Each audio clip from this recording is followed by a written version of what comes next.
Obviously, no Fanta. No, it might be too big for us now. We'll see. Other than I'm just hoping he was too busy. Did he even respond, or did he just no? Which is unusual.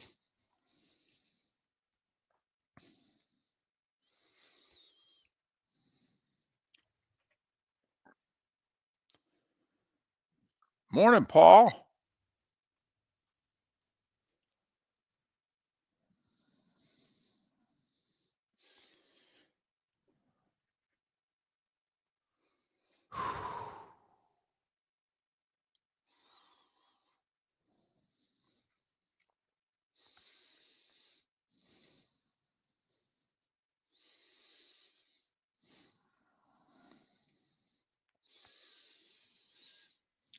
EB spits, absolutely.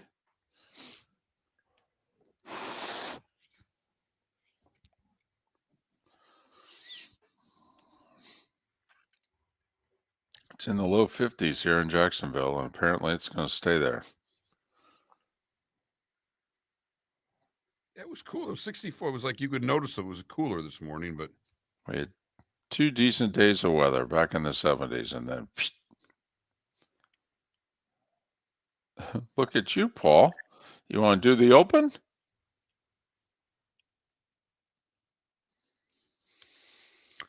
So the refs gave up those 3 touchdowns in a row?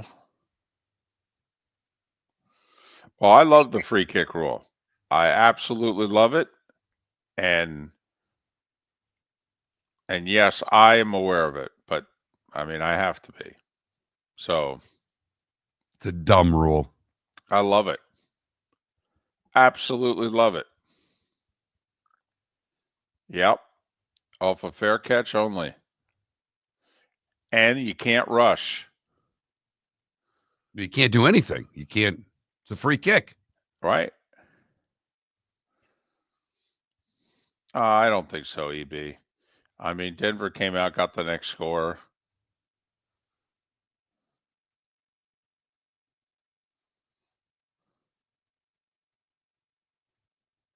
Tale of two halves. Denver was perfect in the first half for the most part.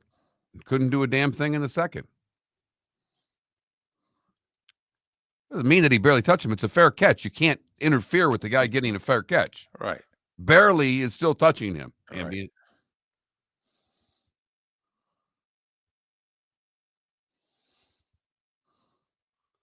Oh, you got snow, do you, in the Big D?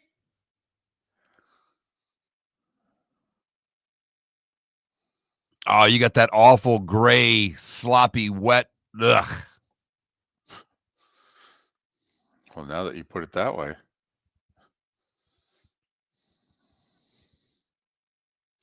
Had a buddy text me overnight and say, I don't know about the free kick, but I like it better than the dynamic kickoff. That's what Guillermo texted last night, or tweeted last night, too.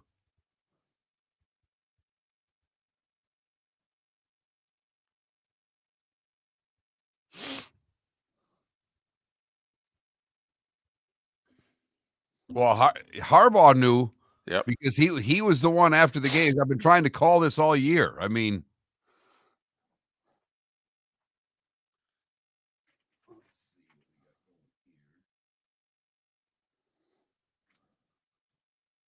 it was Dicker the kicker, right? It was.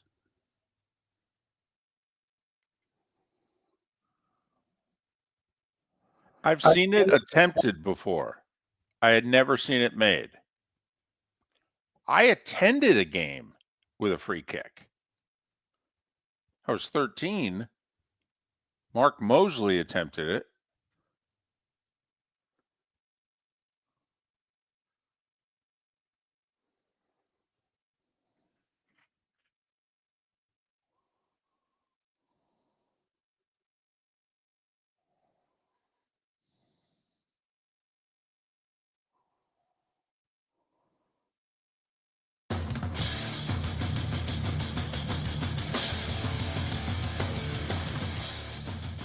You're listening to Miller and Moulton, coming at you from the Floor Meister Studios. Floormeisters, keeping it real. And now, here's Mark Miller and David Moulton. Top of the morning to you on this Football Friday. Football Friday Happens to be the last one before the big fella shows up. How the heck are you, Miller and Moulton? MillerandMoulton.com, Miller_Moulton on X. Thanks so much for being with us. Hope your week has gone well. Thanks for ending it with us in some way, shape, or form. How are you, Mark? How's your week gone? My week has gone well. Yesterday, we did more Christmas shopping because my wife felt we did not have enough under the tree for each of our mothers. So we went to do more Christmas shopping to get stuff. You know, not anything in particular. We were just looking to see if we could find the little items and knickknacks to make Christmas complete for our two mothers. So you needed some fodder? Yes. Is what you needed? Filler, fodder? I told her we could just do first 5 minutes of the show and I could just make that for him. You know, I mean, fodder is fine. But fodder inside the store this time of year is not as fun, David. So, in essence, what you're doing for your moms is you're trying to bluff your way through. Okay, you know, because now you've added to the pile. So the pile is much more impressive. So you're giving the impression, wow, there's a lot of love and caring here, but you just bought a lot of stuff that they probably don't need. No, well, do they need it? No. Will they enjoy it? Yes. Oh, because it wasn't just, you know, it wasn't just a keychain or a mug. It was actually things they could use. So it wasn't just stuff. It was stuff to me. I wanted dinner, and I was told we're going to the store. Okay, honey. Whatever you and so I hate even bringing this up because David knows how many times I've tried to get myself in shape, but I've tried again. So I did a leg workout in which it hurt to walk. Can I raise my hand, by the way? You started this within 10 days of Christmas? There's no eating. It's not an eating thing. It's a workout thing. I need to start doing something for my body. Oh, okay. So I'm not trying to go on any diet. It's 2 weeks before Christmas. That's just stupid. Or a week before Christmas. You're just trying to, pardon my French, move your fat ass. 100%. Okay. All right. And I was just at the doctor, and there's a couple of numbers that they're concerned with. And I said, no more pills. Give me 3 months. Let me try to get on this. So she suggested, my physician's assistant, just, what if you just did some weight workouts a couple of times a week? Get the metabolism right. So I did. Okay. And I did a leg weight workout, which I haven't done probably, I don't know, 30 years. And I did not do a lot of weight. I know that the back end's going to hurt if you do this, but I tried to do really lightweight, high reps, and all the way you're supposed to. Right. I'm old. I'm out of shape. It didn't work. We're walking from store to store. It is hurting for me to go from the sidewalk to the cement. A curb step is putting pain through my legs in a way that you cannot imagine. And my wife's like, let's go to this store. How about we go to Burlington? Hey, let's go to Bell's. And I'm like, I can't get in the damn car. Can I sit in the car and listen to music, please? And she's mocking me every time I get in and out of the car. And she's finding it funnier and funnier that her husband is a mess. Well, that's not nice. It really wasn't the Christmas spirit, I don't think. And coming from her, a very nice person. Wow. I've worn her out, David. It's finally happened. I've taken all the niceness away from her, and now she is just amused in my pain. Took 12 years, huh? Yep. Took 12. Yep. From now on, people will be like, so when did your relationship change? Oh, I could tell you right before Christmas, 24. Oh, yeah. Yeah. Took glee in my pain. Yeah. That's when I knew. This sucker's over. We're entering a new phase. Huh. Let's walk over here. Yeah, let's do that. Coffin Ball wants to know, is it officially a waddle? It's a waddle. It's a waddle? It's a waddle. You're waddling? Yes. Very Penguin-esque of you, are you? It's about all I've got.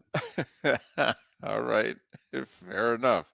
Hope you who are listening, A, you're not waddling, and B, you're, doing a little better than that. The significant person in your life isn't enjoying your pain and waddling as opposed to pain and suffering. So, hey, isn't it great when something happens that hasn't happened in like 50 years? Isn't it great when something happens that, hell, most of us didn't even know could happen? I mean, we've been watching football for a long time. Now, listen, I have to admit, I knew I have to with my job. I have to be aware of a lot of things. But how many of you were like, what the hell is going on here? I was one of those. And David, it's a dumb rule. Oh my goodness. Let Really? me explain. It might have been cute in the 40s and 50s when you couldn't kick the ball the way you can kick the ball now. Kickers can kick field goals from ranges that we've never seen before. No question.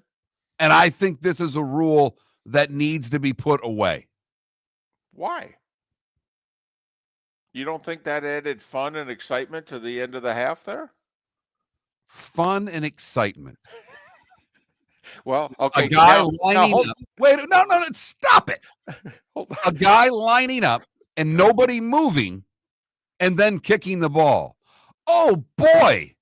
Is there a cricket match I can watch too? First off, when I said fun and excitement, I was thinking it along the same lines of pain and waddling. Okay, so fun.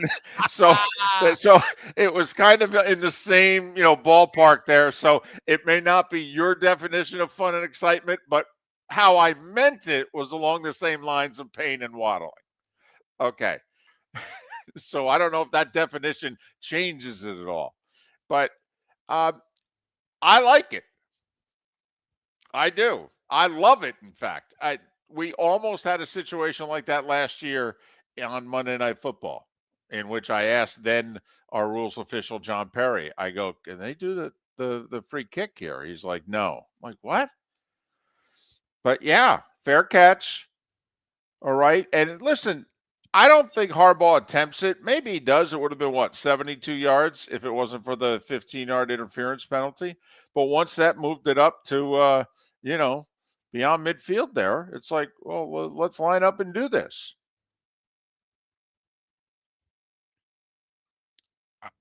Look it. Obviously most of us have never seen it before. No. Harbaugh was very well aware of it. It's why he called the timeout. Not only well aware of it, he's been well aware of it all year. He has flat out said, I've wanted to do this all year long. I've been waiting for this opportunity. Very Belichick-esque of him, of inside the rules and taking advantage of them. And good for him for using. I have no animosity towards Harbaugh. I just think with the way kickers can kick, I think the rule is past its time. Okay. I like it. It's funny. All right. This is a rule that encompasses, in theory, at least two of the three phases. I mean, defensively, you get a stop. Okay. But, the Chargers' reaction afterwards was hysterical. They're all like, Herbert thought, I thought we were running out to throw the Hail Mary. And he's calling me off the field. I'm like, well, what do you mean? No, we're kicking. What do you mean kicking?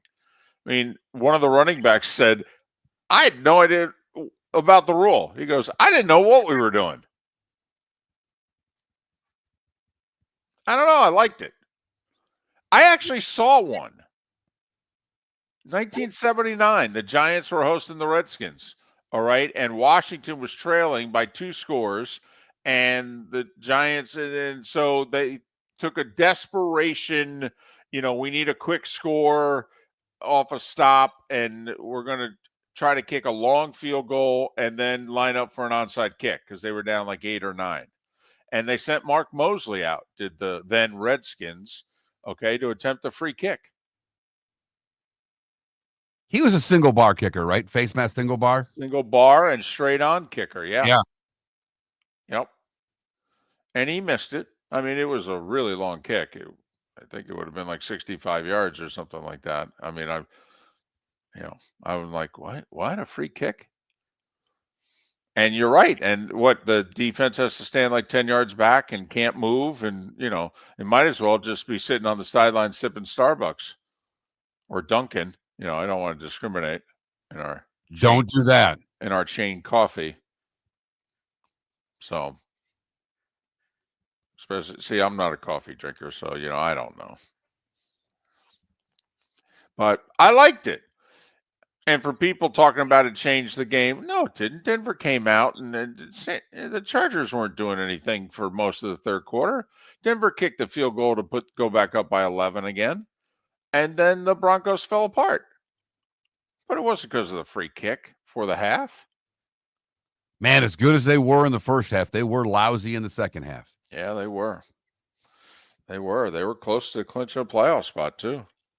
And now each team was 1-5 against teams with records over 500 heading into the game. Now the Chargers with a 2-5 record. Denver falls to 1-6 against teams with winning records. Right. So the Broncos are 8-0 if you have a losing record and 1-6 if you have a winning record. So how well do you think Denver's going to do in their first round playoff game? Anybody? Yeah, I think we can bet the ranch. Right now, they'd line up and play Buffalo. I think we can bet the ranch on the Bills. Don't you think? I think so. Yeah. But, hey, they're probably going to make the playoffs. And that win by the Chargers, that all but eliminates the Bengals, the Colts, and the Dolphins. I mean, the Broncos would have to lose out, or the Chargers would have to lose out, and one of those three teams would have to win out to even have a chance of making the playoffs. So, yeah, if you wanted one of the teams to get in the playoffs, you wanted the Broncos to win last night. That was your best chance to see a team make a run towards the last spot in the AFC. Miller and Moulton. On this Football Friday. Football Friday. I could argue it may be the best Football Friday of the year heading into the college football playoff. Huh. Okay. I mean, with Payne and Waddling, you think it's the best Football Friday of the year? Payne and Waddling makes football great, David. We started our show 18 years ago and have been fired 3 times. But Miller and Moulton have never lived on the edge like we are now. We have our best morning ratings ever and are steadily adding affiliates. Yet, we only have a few sponsors, and if that doesn't change, we cannot continue. But if you want to advertise on Miller and Moulton, reach out to one of us directly by texting sponsor to 21,000 or by contacting me on X at @MarkMiller or David at @TheDavidMoulton. You can save Miller and Moulton and make your business some serious money by texting 21,000 now. American Paint Supplies, for nearly 30 years, is your one-stop shop for all your coating needs. If you are a designer, a contractor, a professional painter, or a weekend warrior, American Paint Supplies is the place where experts go to get expert solutions. At 6100 Shirley Street in Naples off of Pine Ridge, American Paint Supplies delivers the best solutions with the best products with the best support. Meet Gene and his team today at American Paint Supplies. Call 239-566-2700. That's 566-2700 or online at AmericanPaintSupplies.net. Visit Jason and Todd at the Diamond District. For 22 years, Jason and Todd at the Diamond District have been making Christmas merry and bright, and this year is no exception. Discover the best values on diamond stud earrings and diamond bracelets at 23% off, and more deals on diamond fashion jewelry, pre-owned Rolex watches, and exotic gemstone jewelry, along with estate jewelry. Jason and Todd will take up to 50% off. Santa's GPS points to one jewelry store, the Diamond District. Gentlemen, as your wife mentioned getting new flooring, but you don't want to go through the hassle, well, go see the Floor Meisters in Naples next to Costco. They understand your time and money are important, so they'll make it as painless as possible. With a huge in-stock selection of carpet and Cortec, they can get you the floor your wife's been asking for. They carry wood, vinyl, carpet, and tile. If you do it yourself, no problem. They can handle that as well. So go see TJ at the Floor Meisters and tell them, just keeping it real. This is Miller and Moulton.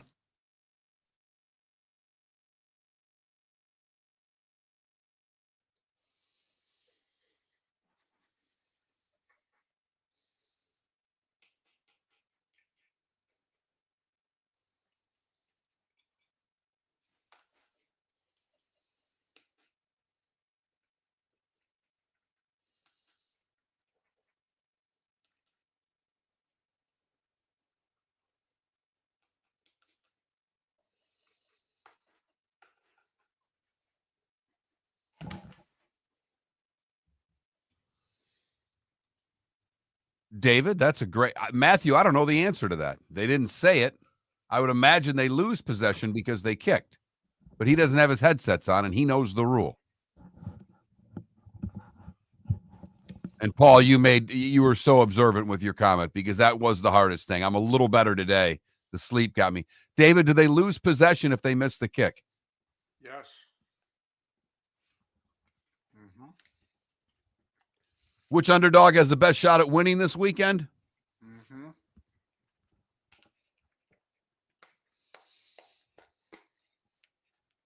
Posted.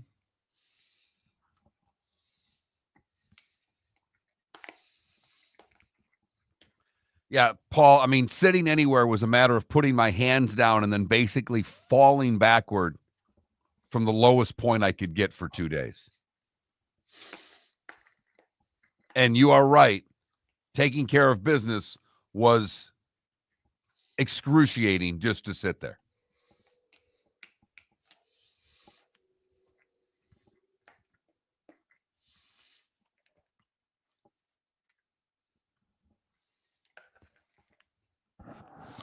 So the shape-up's going well. I'm fine. I'm better today. Yesterday was awful. I'm fine with it. I'll start trying to eat a little better after the first of the year. I mean, I'm trying now, but I'm not going nuts. But I got yelled at the doctor's office, so we got to fix it. So I'm going to the Orange Bowl. Isn't that a Sebi? Yeah, it is.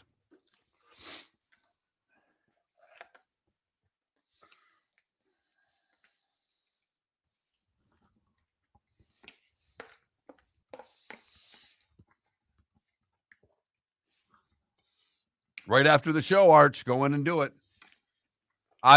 You know what, Price? That is the smartest thing you've ever said. That's one of the things after the first year I want to start doing at least once or twice a week.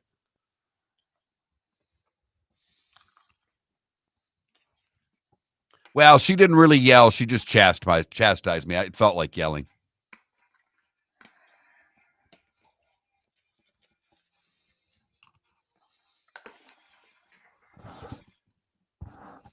Is that the end of the tuna, Mac? Yep. So you felt like it was capital letters? Is that what it felt like? You know, when somebody like Paula, you know, that first message she sends us, you know, with capital letters.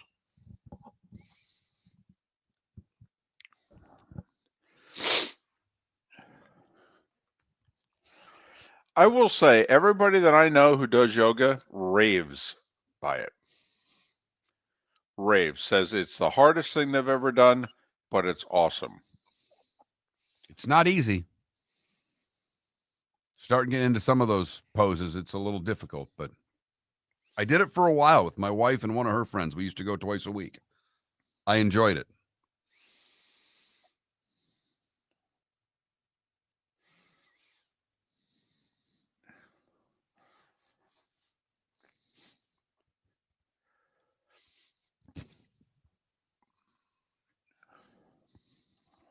Paula being very gentle today. There's no yelling today.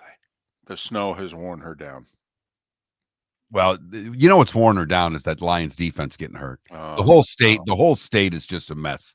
I've talked to 3 people from up there, and they're all just a wreck. I don't blame them.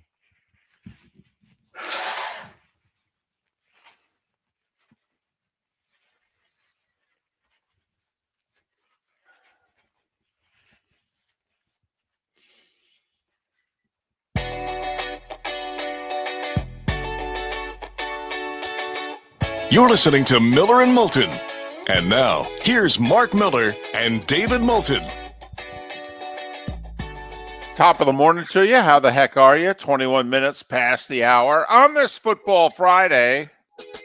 Football Friday. Could be the best one of the year. That's how we're billing it. Because for the first time ever, we've got college football playoffs.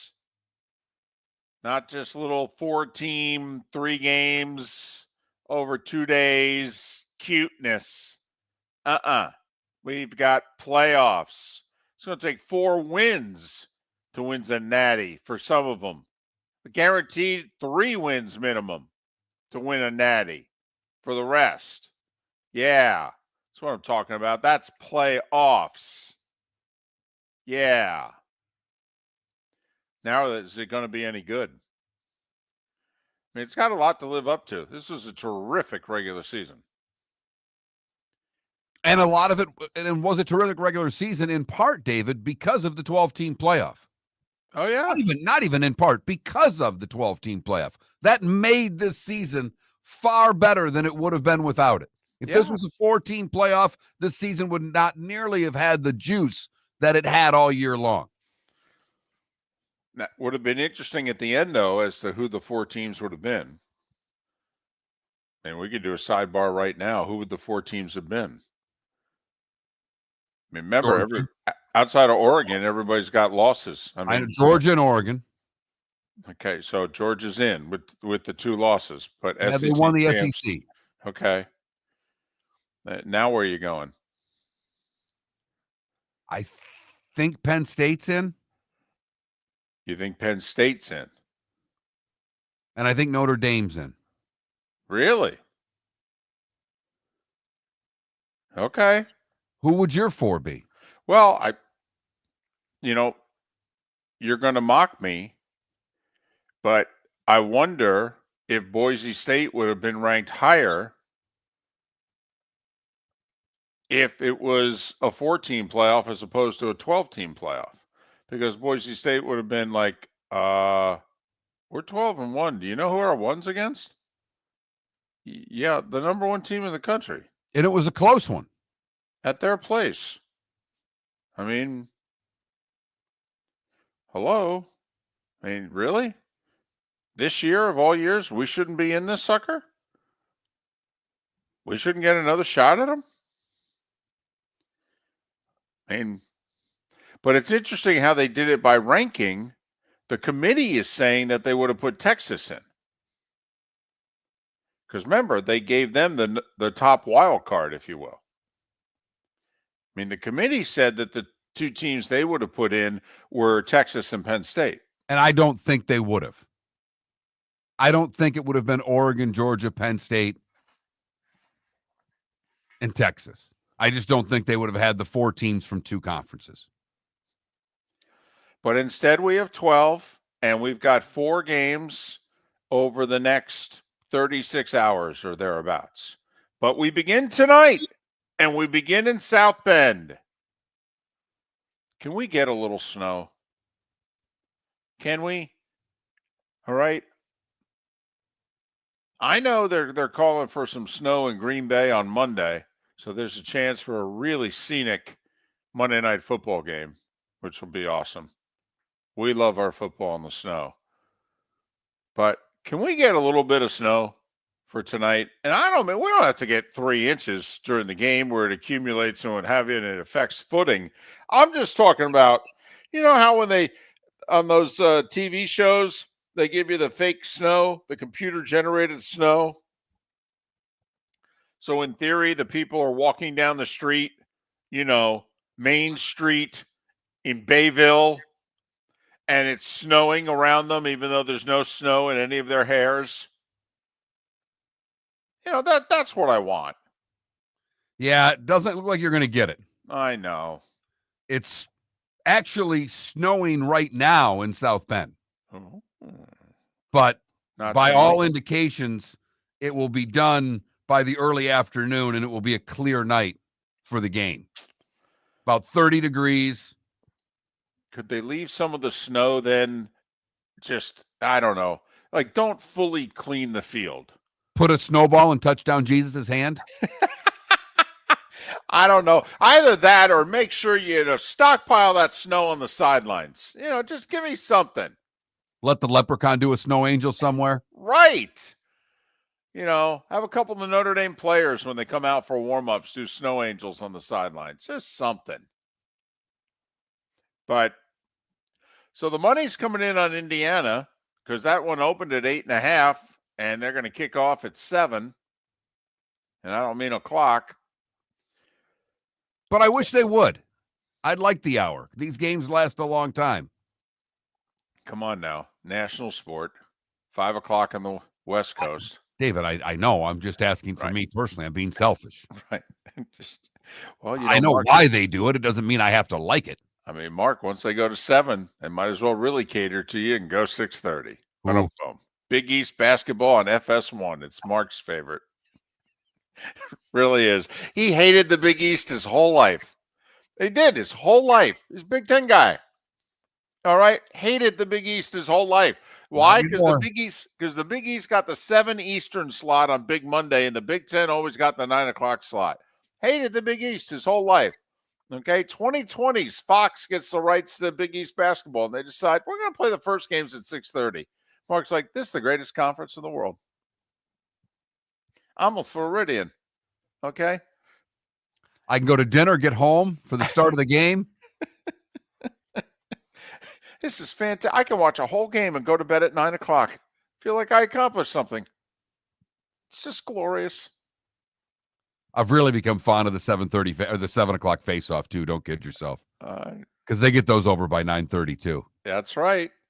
Those 2-hour, 20-minute hockey games. Yep.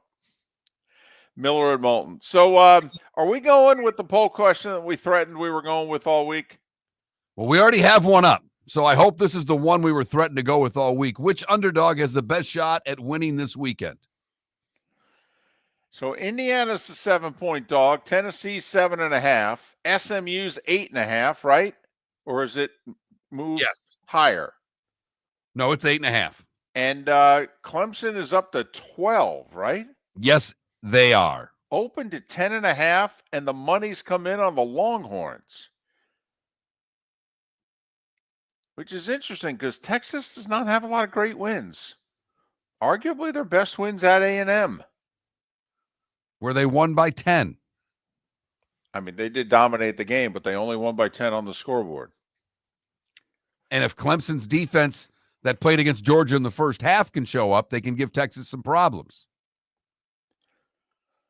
So which underdog do you give the best shot? By point spread, it's Indiana.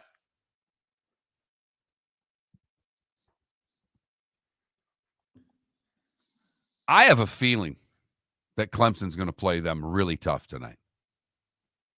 I know you do. Had that since the playoff format has come out. Now it's Notre Dame, Indiana tonight to wet our whistle, so to speak, and then noon, 4 and 8 tomorrow. Penn State, SMU at noon, Clemson, Texas at 4, and then SEC Big Ten. How many Vols fans bought their way into the shoe? It's the most exciting part of the game should be great, but I'm just waiting to see the beginning of that game to see what the crowd looks like. I just so hope it's like 10-3 mid-second quarter Tennessee, because that crowd is going to be ornery, nervous, all right? You know, Ohio State is a 3 and out. You're going to. That's how I want them to start the game. I want Tennessee to win the toss. I want them to defer. I want them to kick to Ohio State, and I want a 3 and out. That's how I want the game to start. I want to see those Buckeye fans angry. Well, they're already angry, and they're going to be sitting in the cold. All right, they're already angry. They're sitting in the cold. Look at us sitting in this damn weather. If we didn't lose to Michigan, we wouldn't be hosting this damn game. And now look at that offense. Still looks like it's playing against Michigan. Chip Kelly, I hate you. The starting 5 is next. We started our show 18 years ago and have been fired 3 times, but Miller and Moulton have never lived on the edge like we are now. We have our best morning ratings ever, are steadily adding affiliates, yet we only have a few sponsors. And if that doesn't change, we can't continue. But if you want to advertise on Miller and Moulton, reach out to one of us directly by texting sponsor to 21,000 or contact Mark on X at that Mark Miller or me at the David Moulton. You can save Miller and Moulton and make your business some serious money by texting 21,000 now. The Cape Coral Police Department is growing. They are currently looking for police officers and are offering a $10,000 signing bonus to newly hired officers. If you desire a career in law enforcement Or if you are already in law enforcement and thinking about making a move to a better agency, think Cape Coral Police Department. If you're looking for a police department that is committed to excellence, that invests in the highest level of training, state-of-the-art equipment, and some of the highest compensation in all of Southwest Florida, then the Cape Coral Police Department is for you. Visit capecops.com. That's capecops.com. The world-famous cigar bar started as a neighborhood place in downtown Fort Myers, and now it's a brand, a destination with 4 locations. The original place, Henry Street, Fort Myers, Gulf Coast Town Center, on Southeast 47th Terrace off the Cape Coral Parkway, and the Lounge on West 1st Street in Fort Myers. A place to go, whether you just need a relaxing drink and a smoke after a tough day at work, or a place to go celebrate. From relaxation to celebration, the world-famous cigar bar. Mark Miller for Molly Maid. Why Molly Maid, you ask? Trust. Moulton was a customer for 15 years. Affordability.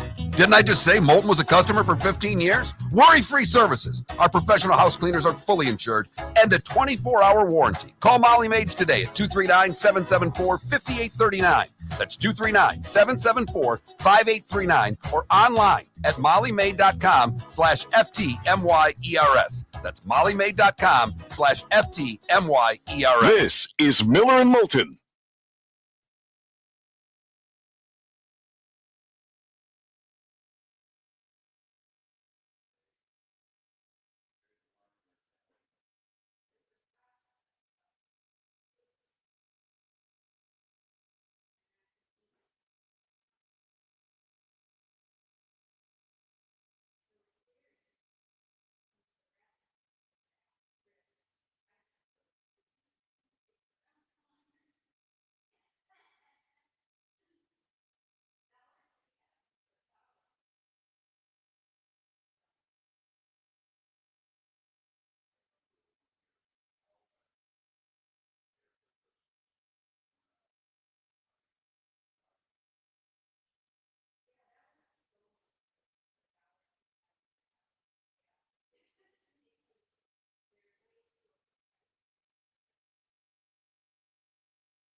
I like that, Pat.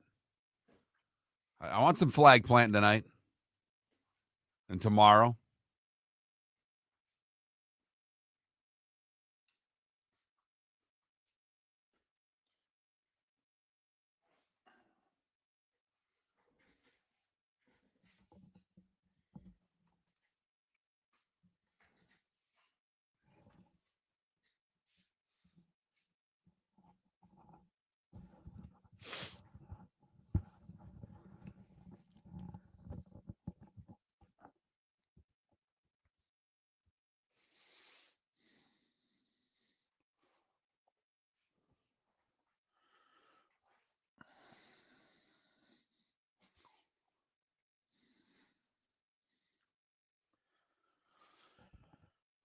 Well, my guess is Irish football that, I don't know if you have Sirius XM, but that they'll have probably both broadcasts tonight of the Notre Dame and the Indiana broadcast.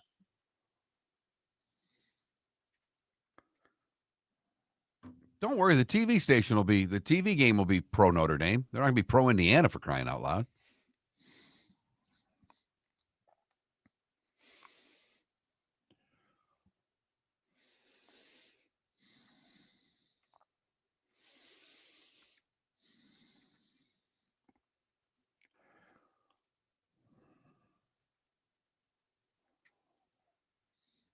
Wes, you're probably right. First off, the point spread said that, we may not get good games, but you're right about the fact that, most of the national semis when we had a 14 playoff weren't any good.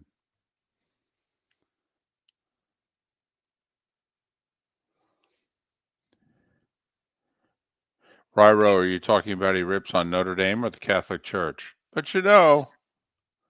Come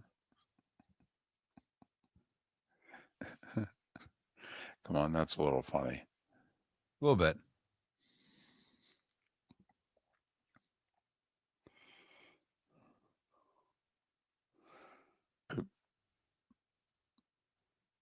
Because they're not that good at it? Irish football?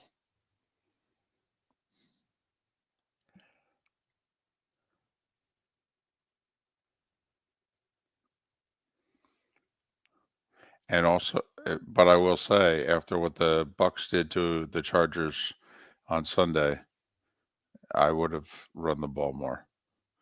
Well, and they ran it the first drive really well.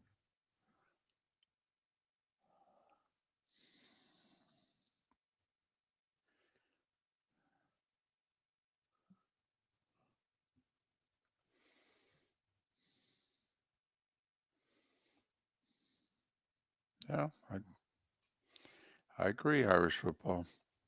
You know, I always think a guy should run the ball more.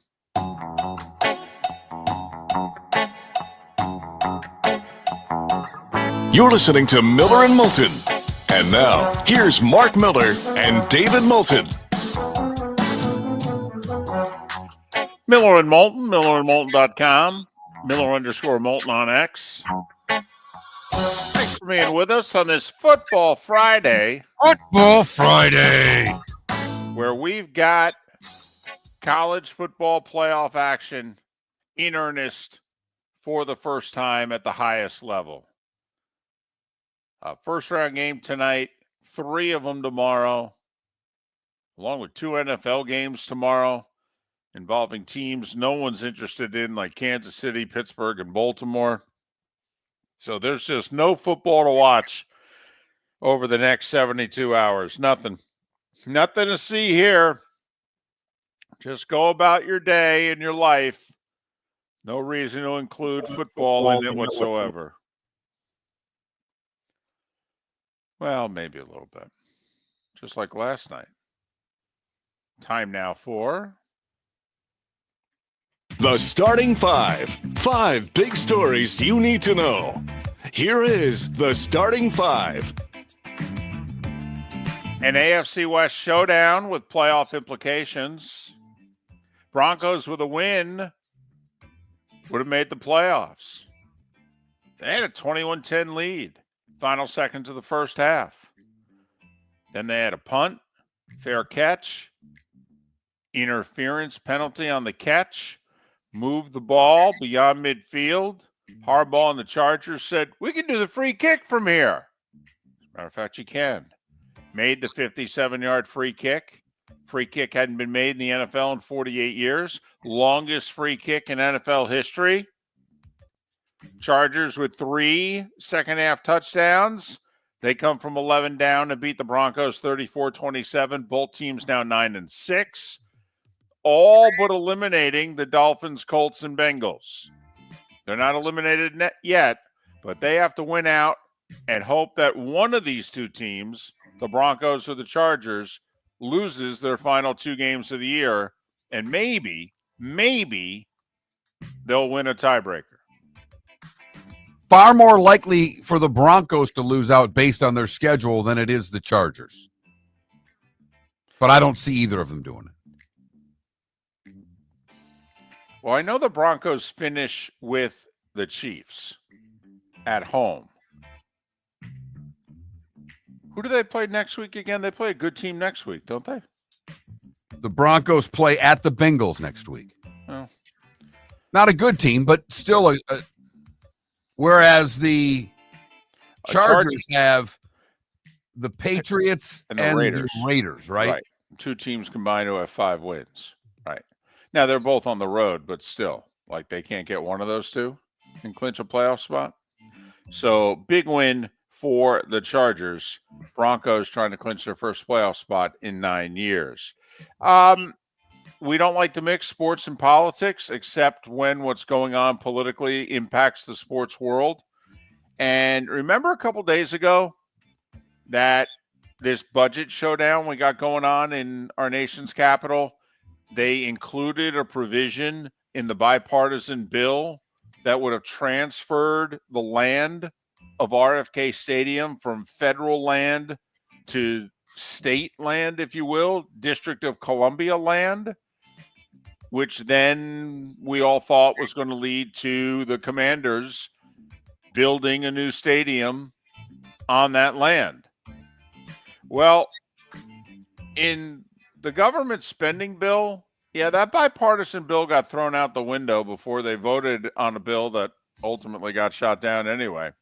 But right now, there is no provision to reallocate the RFK Stadium land.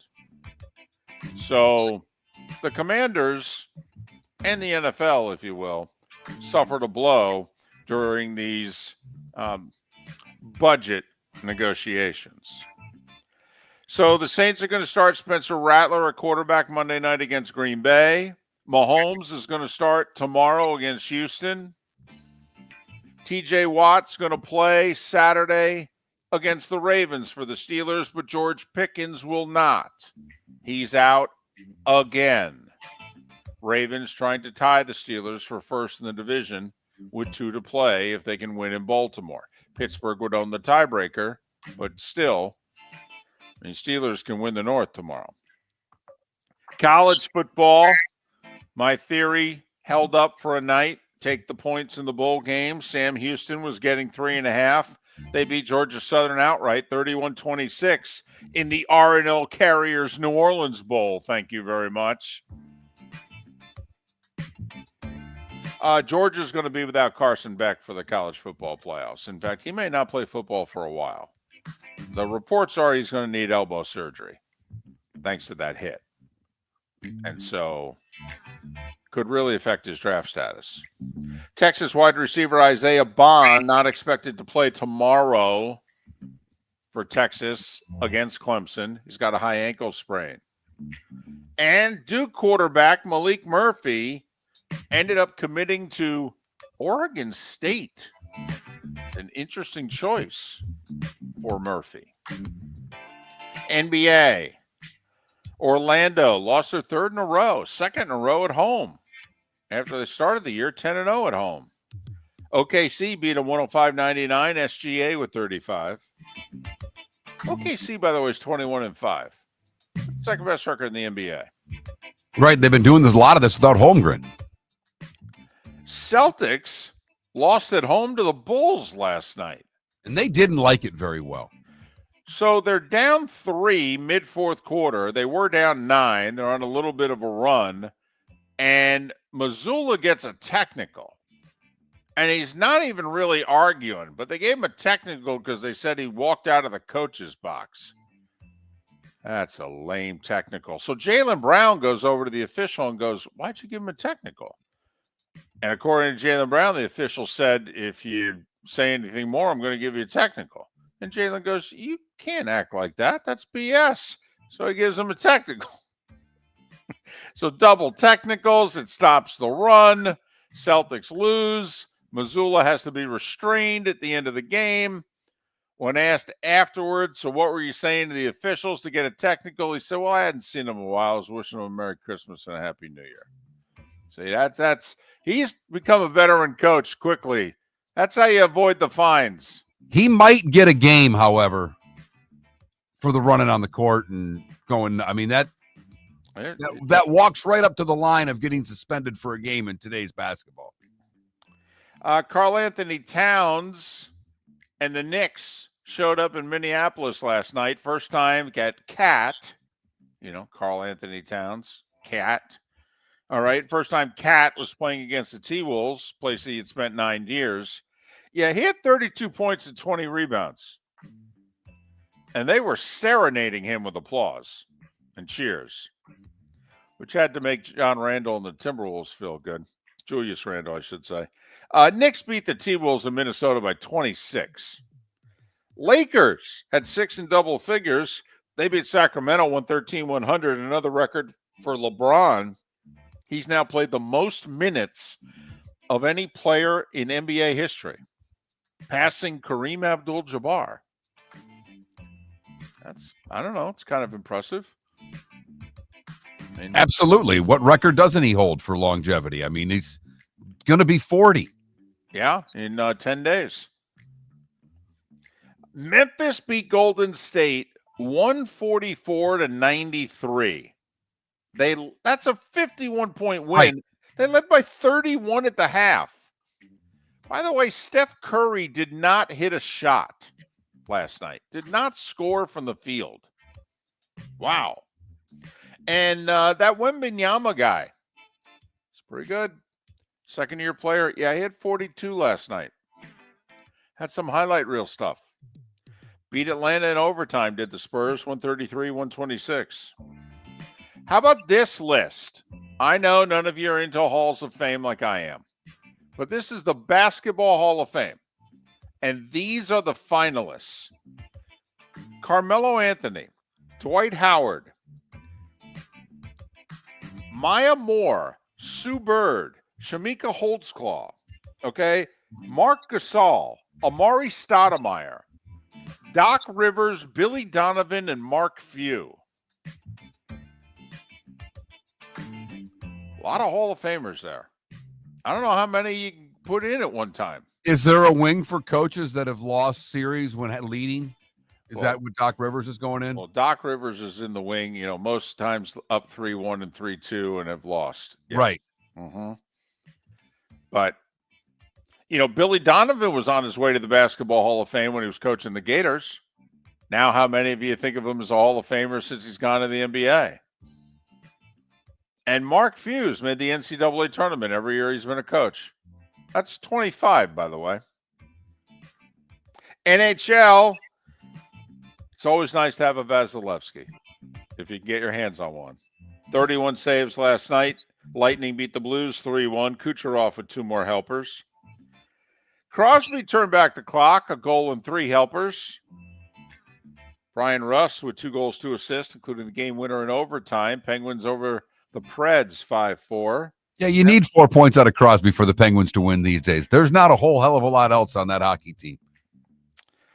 Draisaitl with 3 assists. Connor McDavid with the tying goal.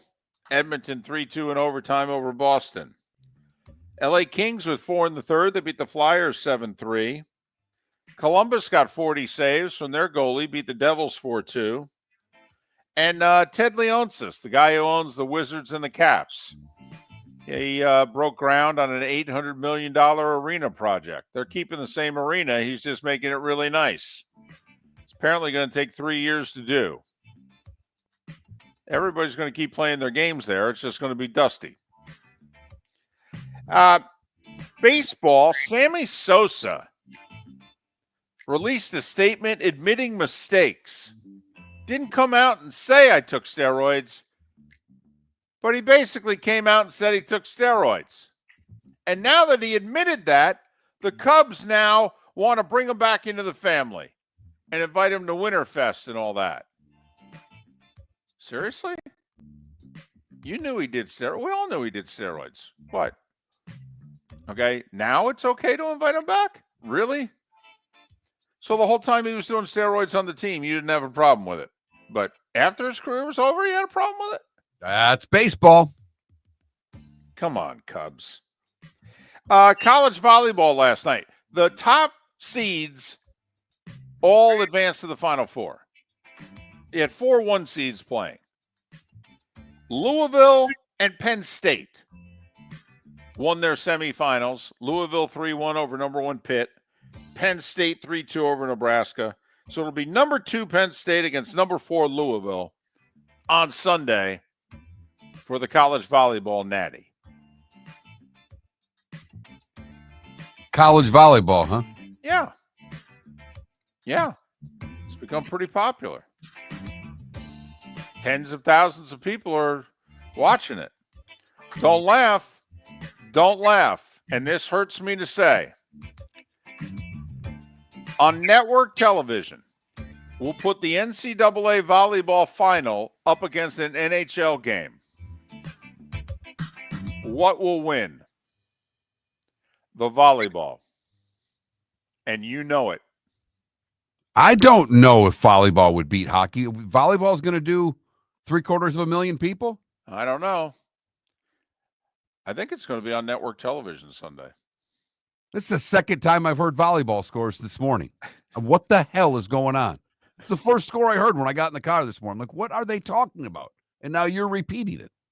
Well, I mean, first off, 4 1 seeds. Okay. I mean, we talked about Vermont winning the men's soccer national title on Monday night in overtime in dramatic fashion. Yeah. You had that in the starting 5? Yeah. See, you don't pay attention to me in the starting 5 like I don't pay attention to you. Okay. With what's on tap, and today was the day when. You don't pay attention to me early. I don't pay attention to you late. Yes. The Vermont won the men's soccer natty, first national title in school history in any sport. Congratulations, Vermont. Yeah. And Louisville and Penn State in the volleyball natty over the weekend. And at 8 minutes before the hour, that was the starting 5. 5 big stories and volleyball that you need to know here on Miller and Moulton. Thank you for that. I appreciate that. Thank you, Don Pardo.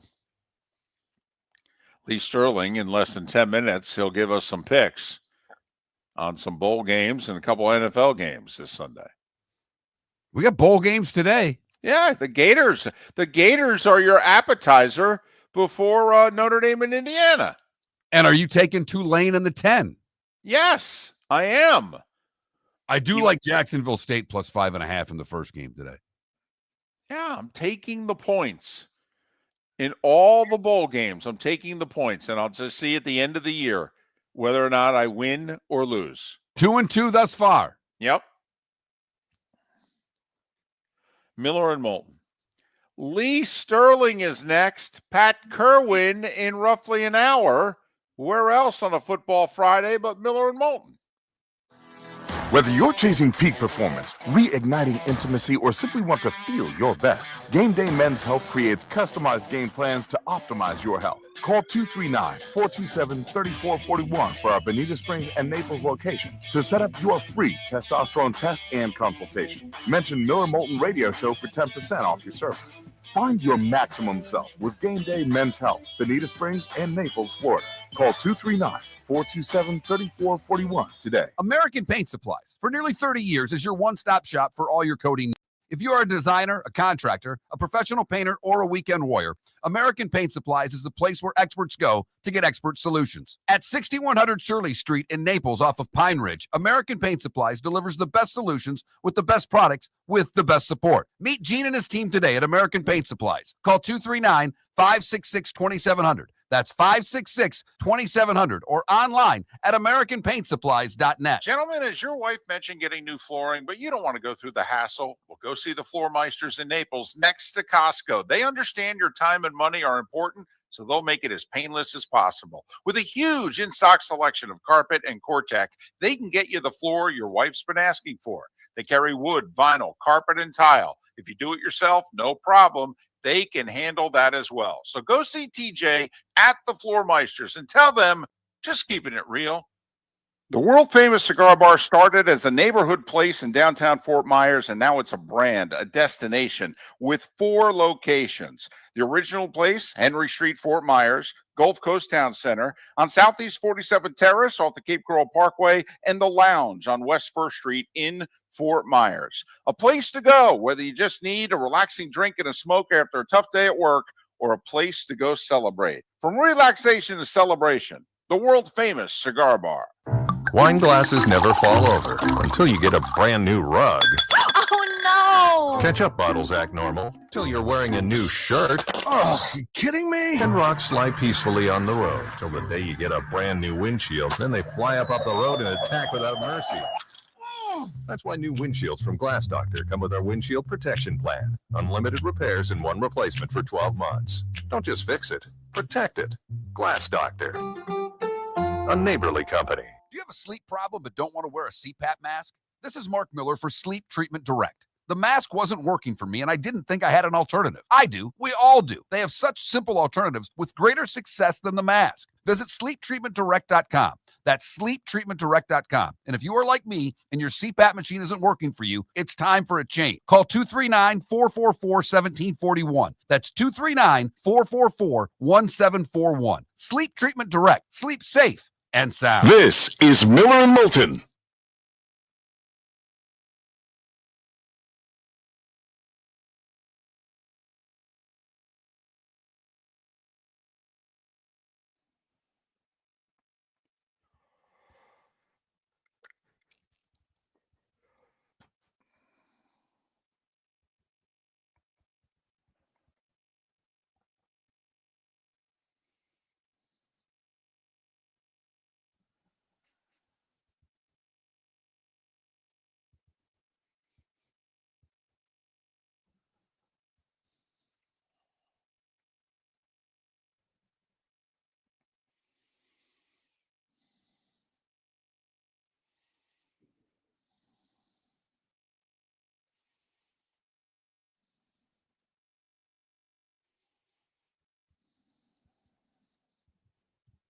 My understanding, T. Haynes, is the half is over. Now, Denver could have returned the free kick if it was short and in the field to play. But my understanding is the half is over because there was no time left.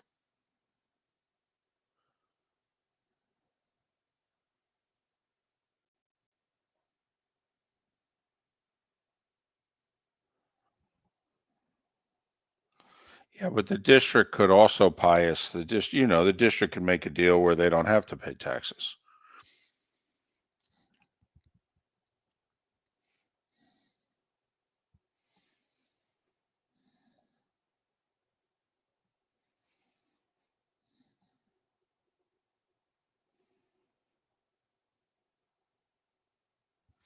I mean, the District of Columbia just came up with 500 something million towards the 800 million that Leonsis is spending to redo those arenas. Morning, Lee. Morning. How What do you are guys got? I'm great. Can't complain. What do you guys got planned for next week? Working. Yeah, I'm working. we do shows. Okay. Except for Christmas Christmas day and off. New Year's. Yeah. Any family coming in? Any? My mother-in-law's coming in today. She'll be here for a week, so that's good. How was that? You get along with her? I get along with my mother-in-law great. She's fine. Okay. That always makes it a lot easier, right? Absolutely. I love it. Sometimes my in-laws will take my side instead of my wife's. She's like, wait, who's your daughter? So, who would you take right now, Herbert or Tua? Herbert. I think Herbert. Although I think he's a little overrated, but That one pass in the end zone got picked off. Boy, did he throw? What was that pass flat, huh? Should have put some wind under that one. but because of the concussions, I would take Herbert. Talent-wise, do you think Tua is better? I think they're really close. Yeah. I always said from the beginning that Herbert was the guy. I couldn't believe they took Tua. Bigger, stronger, faster.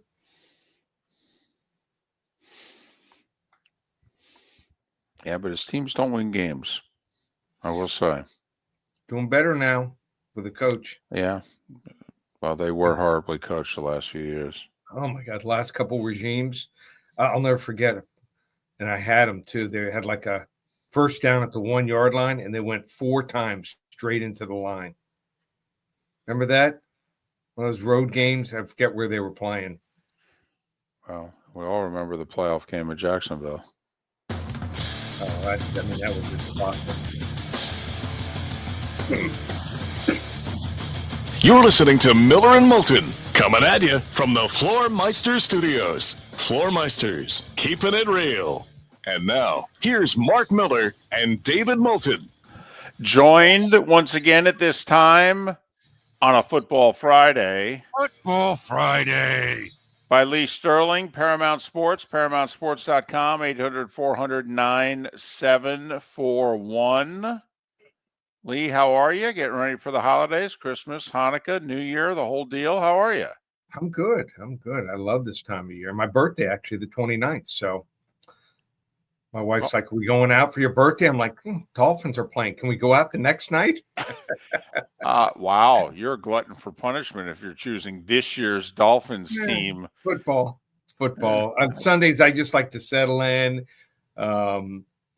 Usually starts with like a deli spread and ends with Italian or some other kind of food. So we'll probably go out the next night. So well, before we get to the picks, my birthday was yesterday, and we've discussed on this show, when you have a birthday near Christmas, does your birthday largely get ignored?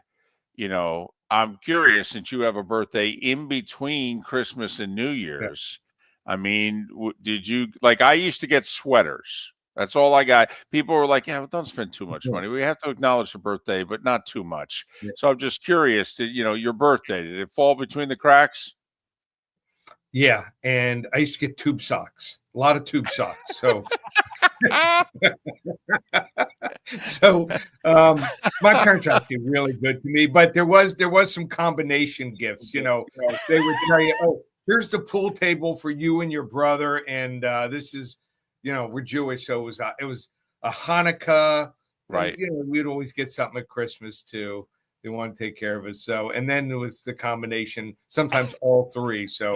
Combo. I remember the pool table that sat in our room. We shared a room when we were young.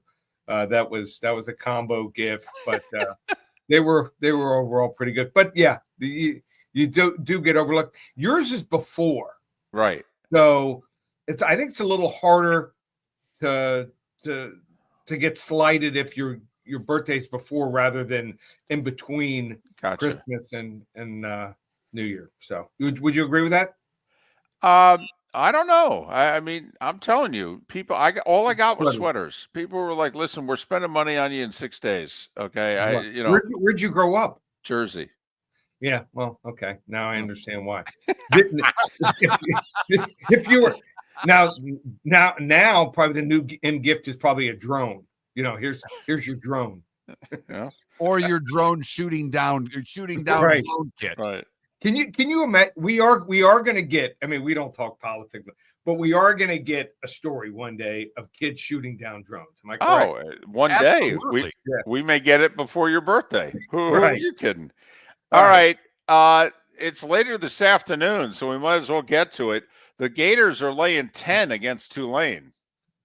Craziest thing ever. I mean, not only does the quarterback leave for Tulane, his backup, who's going to play, is in the portal also, but he wants to put some good tape out there. Ty Thompson, former 5-star player who was at Oregon first. Now he's here. Can you imagine when they did the introductions on Monday Night Football?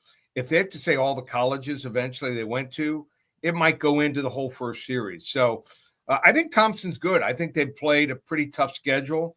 Tulane, they take on the big boys. Last couple of years, taking on Oklahoma, and fared pretty well here. I don't like Florida here as a favorite, especially double digits. This is where you take the points. I like Tulane. I think they pull off the shocker today, 27-24. The Pop-Tarts Bowl, my favorite, because the trophy is a toaster. You can toast your Pop-Tarts in the winning trophy. Miami's now a 3-point favorite over Iowa State. All right, real quick, what are your favorite pop-up flavors? I am a frosted blueberry guy. Bingo. How about you, David? Brown sugar cinnamon. Oh, I mean, that's like third or fourth for me. I even go strawberry before the cinnamon. Yeah, it's first and second for me. But you're also a sweater guy, too. So, all right, Mr. All right. All right, here we go. So, I just think that Miami is going to let it go. They're going to have fun here. And their defense is also so bad. I'm surprised that they didn't fire the defensive coordinator, Guidry. I'm going to take a different approach. Over 55.5 total points. I think we're going to hit 80, 90 points here easy. This might be my best play, hint, of the bowl season over Miami, Iowa State. I got to score 48-45 Miami. Wow. Yeah. That's a lot of points. All right. Tomorrow, Opened at 10.5. It's now 12. Can Texas cover a dozen against Clemson? Well, a lot of people are not bringing this factor into it. Kay Klubenik, where's he from? Austin Westlake. Love kids coming back to play either against their former team or also where they're from. I'm not saying Clemson's great. They're not even close to where they were before. But I like their two young receivers, two freshman receivers. Think they're coming on. Maffa, their running back. He's listed at 6'1", 230. He's got to be like 6'2", 245. He is a load. I just think that Texas is overrated. I mean, 106th out of 134 teams in red zone scoring percentage. I think they should have made the move to Arch Manning. I think something's wrong with Quinn Ewers, not 100% since he came back from injury. I'm taking the points here. I got Texas winning 20-16. I think Clemson plus the points and maybe even an underplay, probably the right side. To Sunday we go. Tampa Bay is a 4-point favorite at Dallas. Dallas has been awful at home. Tampa seems to be peaking at the right time, Lee. Baker Mayfield having a whale of a season here. And they got two really good running backs. They're now all of a sudden their passing game is clicking. Now Dallas looked better, but that quarterback rush, I mean, he is a turnover machine. And I think that's going to be the difference here. I think maybe a couple key blitzes could turn into sacks, fumbles, or interceptions. I'll take Tampa Bay. Sometimes you got to lay it if you want to play it, even on the road here, 31-20. And finally, it's a virtual toss-up. The Dolphins are a 1-point home favorite against the Niners. So it looks like Nick Bosa will play. Trent Williams probably going to be out for this game. But Miami against good teams. Now, I don't know where you classify San Francisco. I think they're a very talented team when they're completely healthy, probably middle of the road, even though they won't make the playoffs here. But problem for Miami here is receiver. I mean, Tyreek Hill playing, but not 100% with a wrist. Jalen Waddle banged up. The rest of the receivers, they're having to use their tight end a lot, which Jonnu Smith, not a horrible thing, but the offensive line been a problem. Two offensive guards have been horrendous all season long. I like this kid, Paul, left tackle. I think he's going to be an all-pro kid, monster. But I think San Francisco, maybe in the end, and maybe special teams is the difference. I like San Francisco taking 28-24 over Miami. And your game of the week is the one that's being played tonight, Indiana and Notre Dame. How do they get it, Lee? Should be a fun game. Battle of Indiana. We got that. Got the Battle of Ohio in the NFL, Cincinnati and Cleveland. I'm going to give them both games. Just stay in the same region here. You want to get them for free, just call 800-400-9741. Give it to you for free. And how about this? My just way of saying thank you. I've got a play today, and we call it our Freaky Friday play, normally $27. Use code word free when you check out. Put that in the box. Paramount Sports, when you click on purchase picks, absolutely free. So hopefully I can put some jingle in your pocket, and you want to visit me down the road and come on board for any one of my football, basketball, hockey, or UFC specials. Just one place, ParamountSports.com. There you go. Keyword free. Type it in the box. Get a free play from Lee. Once again, he's taking the over with the Canes in Iowa State. Says he loves that play. May love it more than all the other bowl plays. Taking Tulane in the 10 today. Clemson in the 12 tomorrow.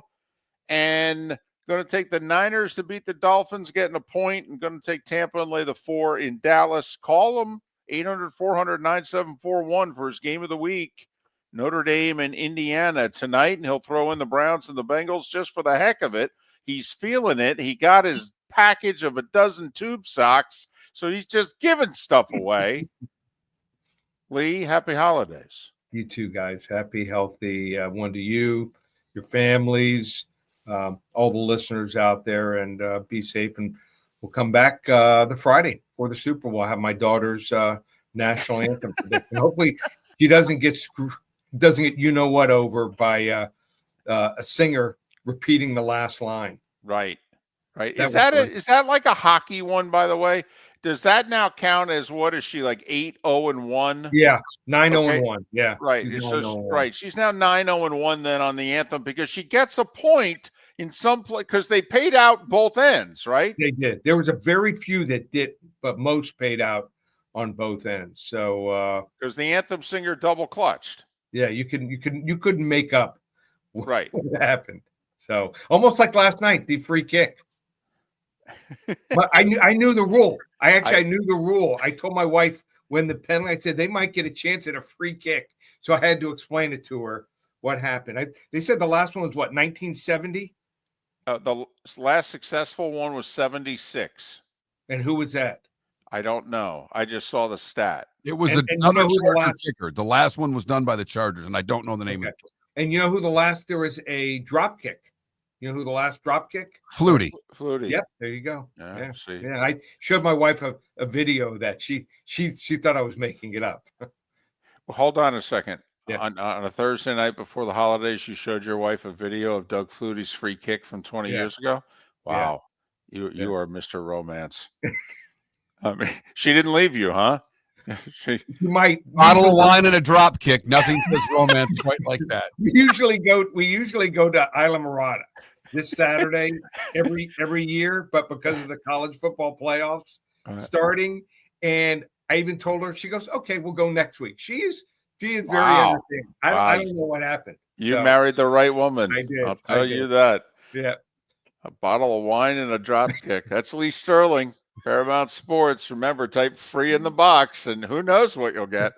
Lee, thanks for everything. Right. You know we're crazy about you. All the best. Happy holidays, guys. Happy holidays, Lee. Thanks. Right. Lee Sterling, Paramount Sports, ParamountSports.com. Follow him on X at Paramount Sports, 800-400-9741. Bottle of wine and a drop kick. Golly. Did I show you the video of Doug Flutie drop kicking, honey? When was this from? Last year? No, it's like 20 years ago. Uh-huh. Yep. Wow. So the free romance kick in the Sterling home. So the free kick inspired video of the drop kick. And he has it. And he knew where to find it. Wow. And you call us goobers?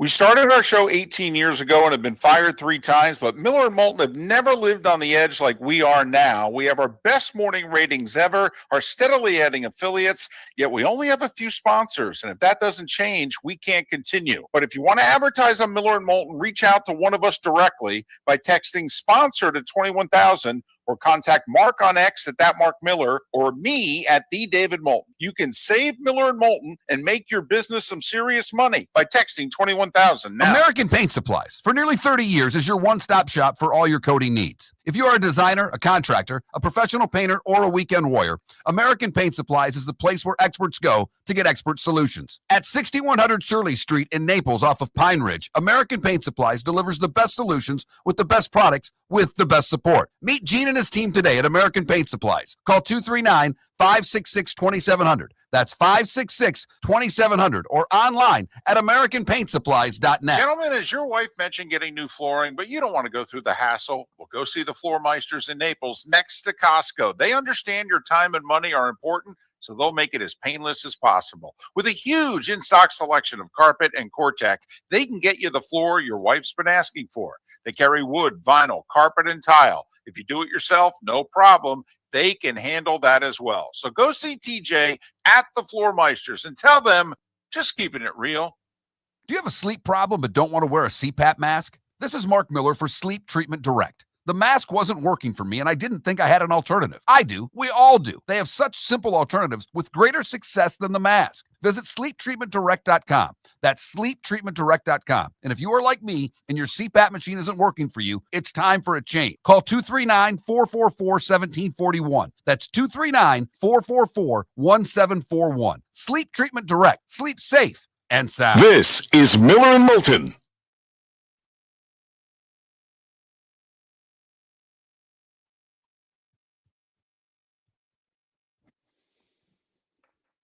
You know what we really need to do? What's that? We need a new sponsor promo. Yes. Oh, I can write that. can record it Monday if you want. That would be great.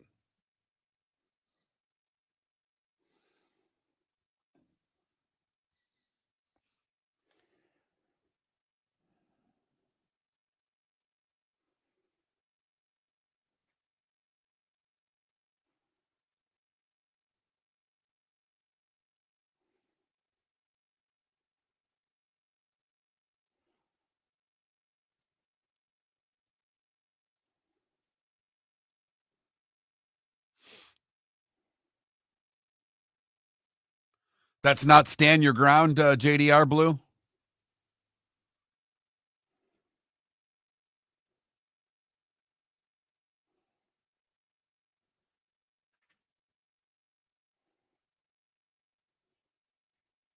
How many picks you making? 17? Right now, I only have 5.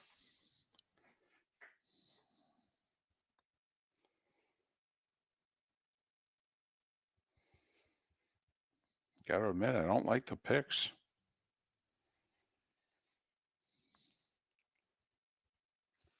I could have Moultoned it this week. Oh, really? I got to 5 pretty quickly. And I didn't even jump into the bowl games.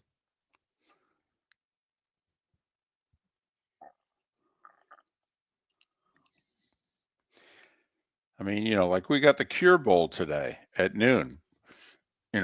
2 new coaches, 1 new quarterback. I mean, it's...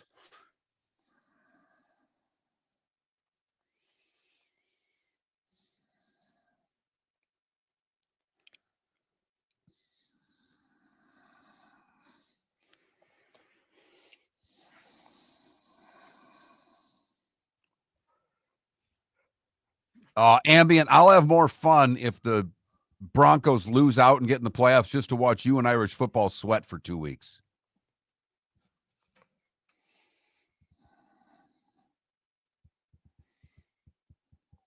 I don't want to see you get heartbroken. I want you to make the playoffs. I just want you to have to sweat it out.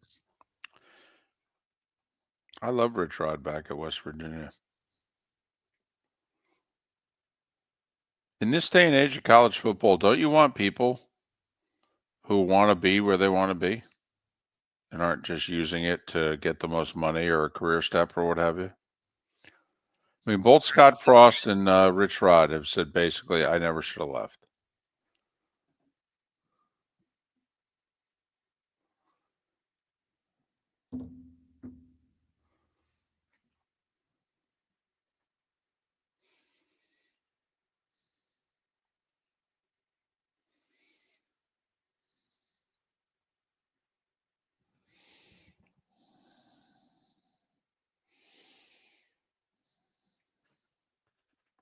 So I'm playing golf today. I've got a great foursome.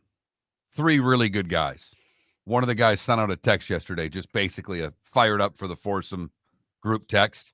The worst player in the group, great guy, without hesitation responds, I am going low. Good for him.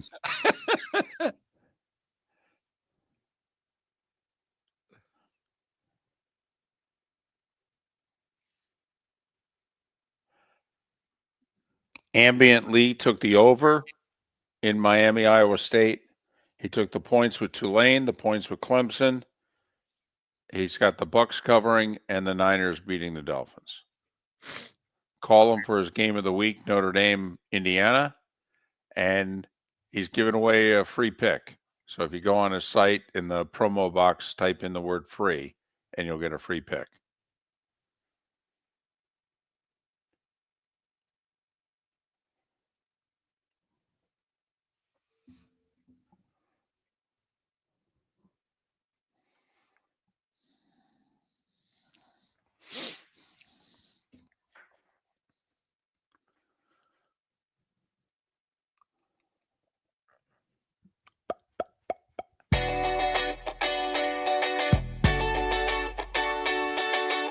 You're listening to Miller and Moulton.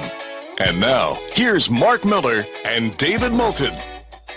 21 minutes past the hour on this Football Friday. Football Friday. Miller and Moulton, MillerandMoulton.com, Miller_Moulton on X, Pat Kirwan to join us in 40 minutes time. Week 16 of the NFL got underway last night with the Chargers beating the Broncos and covering 34-27. Both teams now 9-6. Would take a lot for either of these teams to miss the playoffs. There's only one combination. They'd have to lose out, and either the Dolphins, the Bengals, or the Colts would have to win out, and then the Broncos and or Chargers would have to lose a 9-8 tiebreaker. So the odds are the 7 teams in the AFC that are above 500 are going to be the teams that make the playoffs in the AFC. But mathematically, the Dolphins and the Colts and the Bengals are still alive. Before we get to our picks, David. All right. I have to acknowledge a texter who has been very diligent in his texting, and I have not read many of his texts over the air, so I want to make sure he knows that we're getting them. But he started yesterday when we were going with your birthday meal, and we're talking about food. Right. And he just chimes in with, and I didn't bother to read it because he says, what's your death row last meal? And I'm like, I don't ever plan on being on death row, so what my death row last meal is irrelevant. But he gave me his, and it's KFC, original thighs, biscuits, and I'll be ready for Old Sparky's. Wow, Old Sparky, huh? And then, then he just started giving poll questions. Yesterday was Skittles is not hard candy, yes or no. Today, he just fired off a handful of Christmas poll questions. Christmas dinner, prime rib or turkey? Fruitcake, yes or no? Wrap gifts or open Amazon boxes? I mean, they're trying to contribute, and I think we just need to pay more attention because the poll questions are abound, David. They're throwing them at us on a regular basis now. Well, I'm just glad that there's someone associated with this show who's creative and interesting with their poll questions, because it's certainly not the 2 hosts of the show. All right. So we're very appreciative of you, sir. Speaking of which, our poll question today, we really went out on a limb. Which underdog has the best shot of winning this weekend? Right now, 51% of you say Tennessee. 51%. More than the other 3 teams combined, you think Tennessee is going to get the Buckeyes. Huh. Indiana, actually the smallest dog by point spread at 7. Tennessee is 7.5. SMU is 8.5, and Clemson is 12. Place your bets accordingly. But that Mark Miller, the David Moulton, I probably should retweet it. I haven't answered it yet. I'm torn. There's got to be an upset this weekend, right? There's got to be one. I think there's going to be one. So we just have to pick it. And that's our poll question. That Mark Miller, the David Moulton. I'm not feeling it this week, just so you know.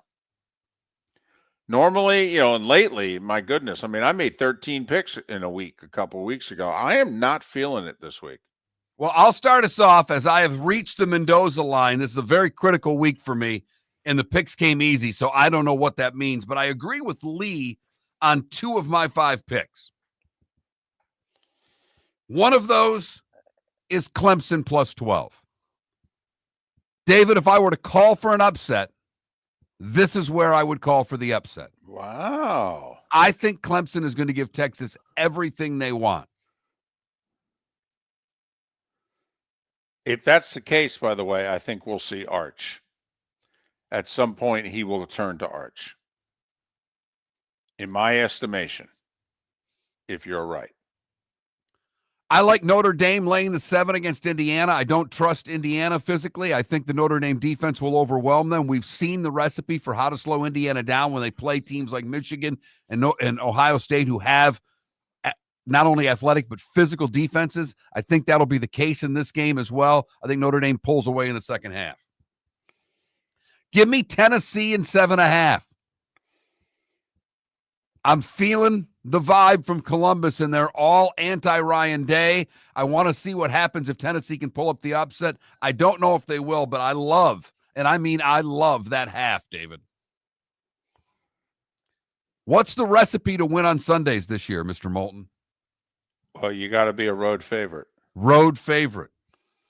Philadelphia is a road favorite.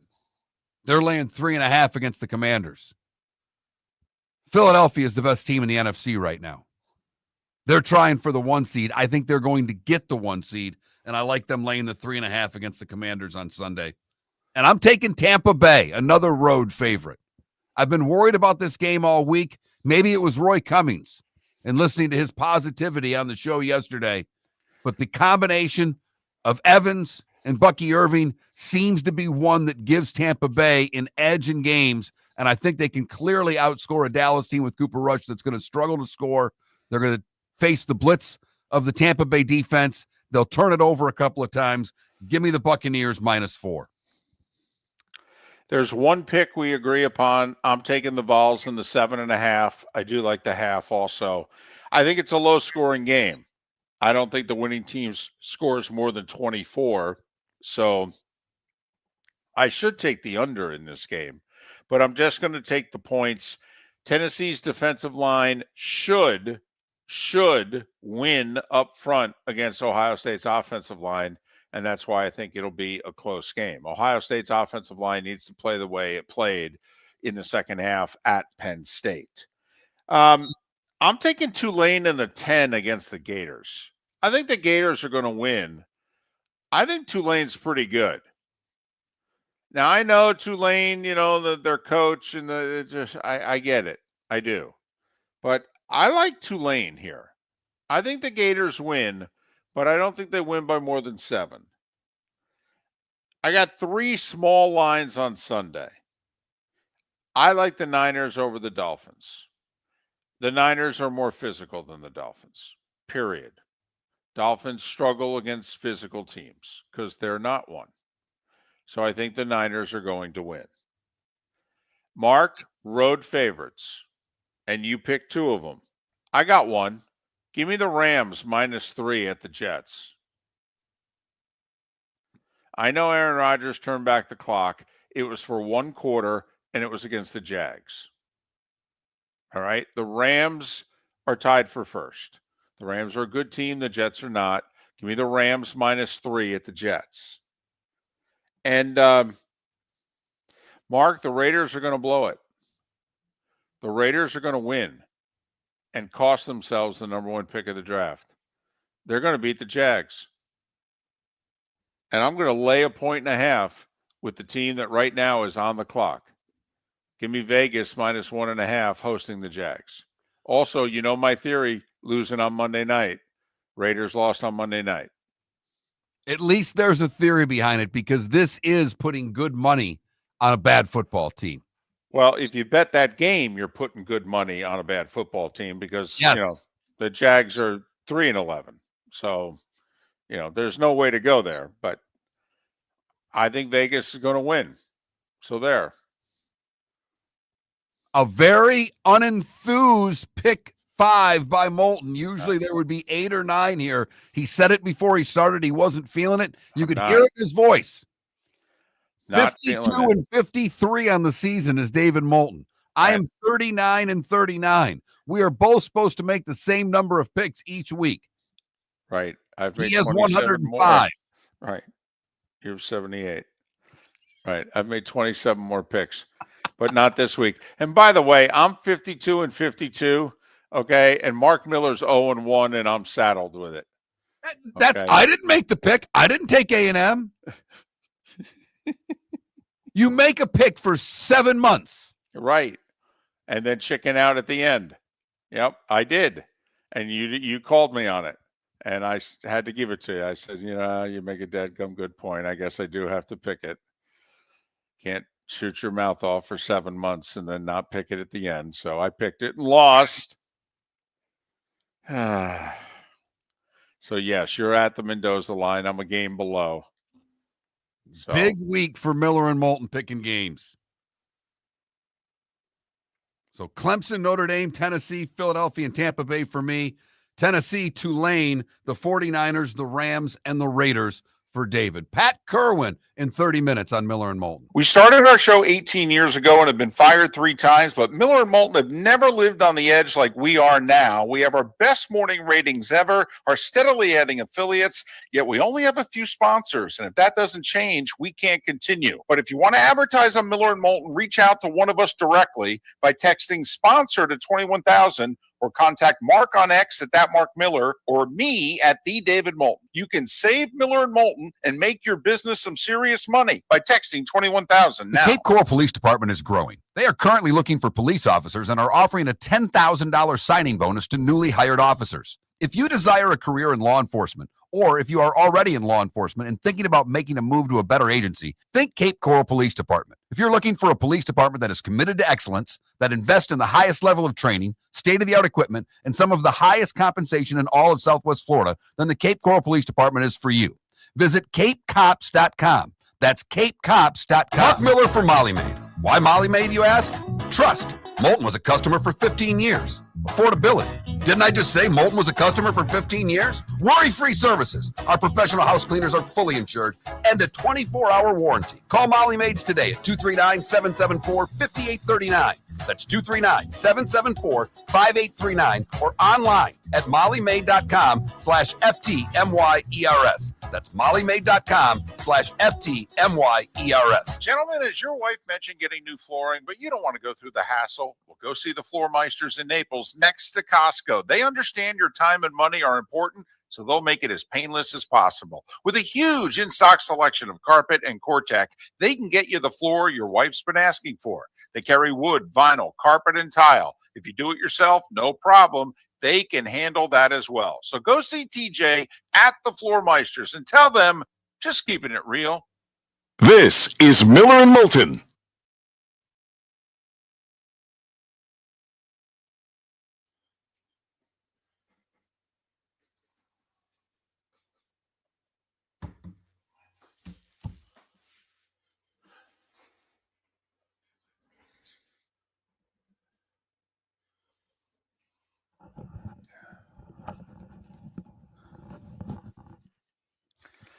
Well, in the center, that's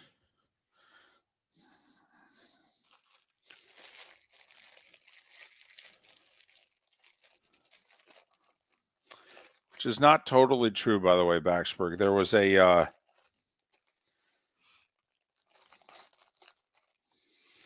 okay, that was Woody Johnson's conversation. Okay, but the real reason they didn't make the trade was that the Jets were offering Lazard and a pick, and the Broncos didn't want Lazard.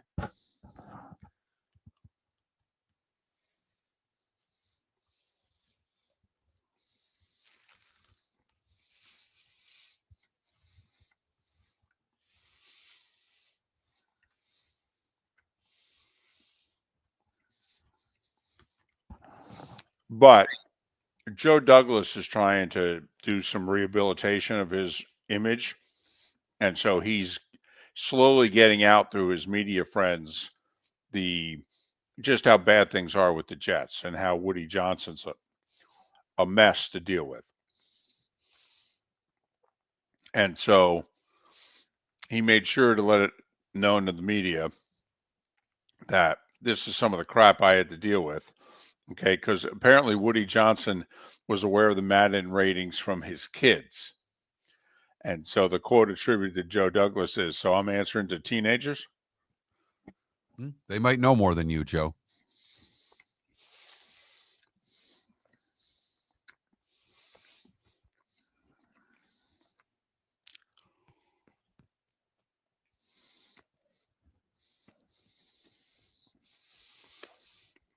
Yeah, you're right, DC. I should have added Montana State and North Dakota State. You didn't pick a Friday game either. Yes, I did. I got Tulane. Oh, yeah, you do. Okay, that's the money pick right there.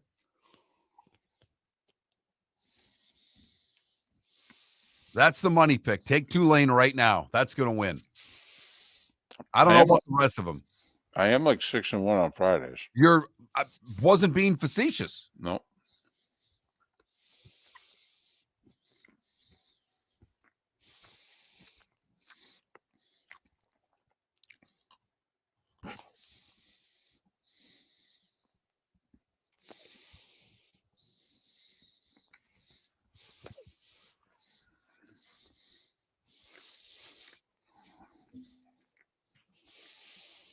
DC, I'm not sure, or average Vikings fan, I'm not sure, but I think the Lions are only winning one game the rest of the year. Wow. I think they win this week. I don't think they beat San Francisco, and I don't think they beat the Vikings.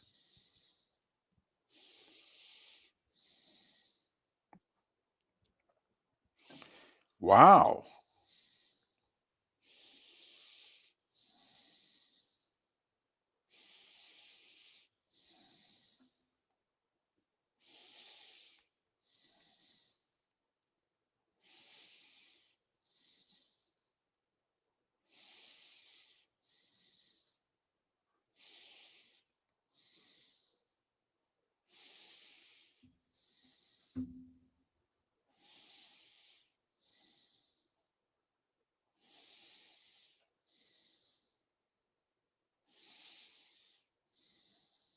I feel awful for Lions fans right now. They thought they had a chance to win a Super Bowl, and their team got just kerplunked around them. I feel terribly.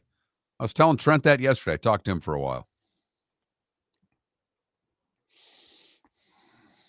Before I got in the car line for a early dismissal day. Can't go to school today, apparently. Well, you can in Lee and Collier County. Private schools, no way. Extra day, David. They deserve it. I pay so they don't have to go to school, apparently.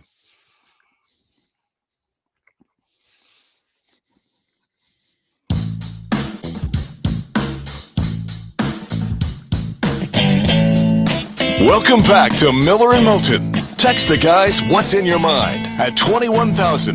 That's 21000. And now, here's David Moulton. 22 minutes till Pat Kirwan joins us for another one of his weekly appearances on a Football Friday. Football Friday. Miller and Moulton, millerandmoulton.com, Miller_Moulton on X. And you could tell I'm not feeling it the way you're feeling it this week because I didn't make a bet on the FCS semifinals. I mean, that's a clear drop of the puck by me. I mean, my God, I love the FCS playoffs. I love my Dakota schools. Love them. I mean, the Bison are hosting the Jackrabbits, for goodness sakes. Oh, throw the records out. Don't mock that. They've played for the last two natties. I know. And Throw the records of rivalry. And South Dakota State's won both, which is why I would take North Dakota State. They're not going to lose 3 in a row in the playoffs to the Jackrabbits. Plus, they're at home. North Dakota State's getting 3, David. I know. You didn't take them. Well, I'm taking them now. What do you mean you're taking them now? The segment's over. Well, I'm just not. They're not part of my official picks because I didn't do it in time. I would lay the points with Montana State also against South Dakota. What am I laying? Like 2 touchdowns? Just 8. Oh, hell. I'd definitely lay that. Boy, I really missed a golden opportunity here. That should have been at least a Super 7 instead of a Fantastic 5. Me and the FCS playoffs. I mean, we have a close relationship. My love of the FCS playoffs is equal to your love of the Chargers. Are you sure? Yes. Yep. Goes all the way back to the mid-90s. Yep. Although your love affair with them goes back to Fouts and Jefferson and Winslow. So, your affair has been longer. I'll grant you that. But mine has been, come on now. More passion? Yeah. Have you been to Brookings? Have you been to Vermilion? Okay. Have you been to Fargo and Grand Forks? Yeah. Uh-huh. Yeah. I wonder if there's going to be a point in my life when I say, you know what I got to do? I got to get to the Dakotas. Because I would like to see all 50 states. I'm somewhere in the 30s. Well, you should go to Mount Rushmore, which is in South Dakota. You should. It's amazing. It is. Now, I will say after 2 hours, you've seen it. It's amazing. And it is. But after that, there's some gambling nearby. But you should go if you get a chance. If you're nearby, if you're within 6 hours. What the hell would make you get nearby South Dakota? Well, all right. I don't know. First off, what if you're in Denver? Because Mount Rushmore's in the southwestern part of the state. of South Dakota. I mean, you're closer than you think. I'm just saying, if you're in Boise even, okay? I mean, if you're within 6 hours, go. That's all I'm saying. Average Viking fan in the Twitch chat room is calling it one of the most overrated landmarks. Well, like I said, after 2 hours, okay, I also enjoyed the history that you find out how many people worked on it, how much money. By the way, cost just less than $1 million. That's pretty good, don't you think? I mean, a bunch of people died making it. I mean, I don't know. I mean, I don't want to spoil everything. I mean, now I'm turning 2 hours into an hour and 10 minutes here if I keep going. But, I mean, it's fascinating when you drive on the other side of it. I mean, I remember turning to my dad. My dad and I saw it together. All right. One of the few things we ever did together in life. Okay. And I'm driving on the back of it. And I turned to my father and I said, well, I've never seen the back of 4 heads before. How about you?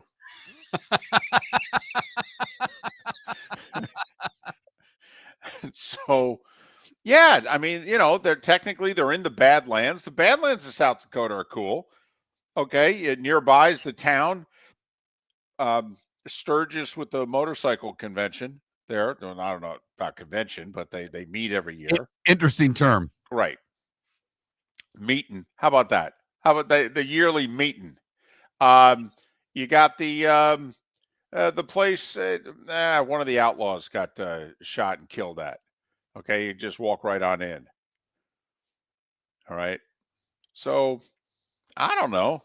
I found it interesting. All right. Part of it also was, and maybe it was because, one, I was with my dad, and we didn't do anything together in life. But two, also, my mother described him. She told me at an early age, your father was born in the wrong century. And my dad, the more I thought about it, was a guy out west in the late 1800s. That was my father. He would have been perfect to be a cowboy in like 1872 in Wyoming. That's really how he lived his life. And he would just get up and come and go from town to town when he pleased. That was my father. He was a great guy, not responsible at all, but a great guy. And you'd love it when he came to town. It'd be like, hey, Tom's back. Okay. How long you staying? I don't know. And he'd go night by night in the hotel. He'd stay however long he wants. Okay. He'd go to the bar every night. And then one day he'd just be gone. Yeah. He'd get honked off at you, get into a fight. He'd get on his horse and he'd leave. That was my dad. Now, I will say we got a texture since we had the Mount Rushmore comments, and someone said it's the most overrated landmark. Someone did text in with the correct answer. Plymouth Rock is the most overrated landmark. It's a rock. A rock. And I've seen it. He's right. It's a rock. It is far and away the most overrated landmark. I've been lucky enough to travel in Europe. I've seen a lot of landmarks. There is nothing more overrated than Plymouth Rock. Okay. I mean, it's basically downtown. There's a fence around it. And it's a rock.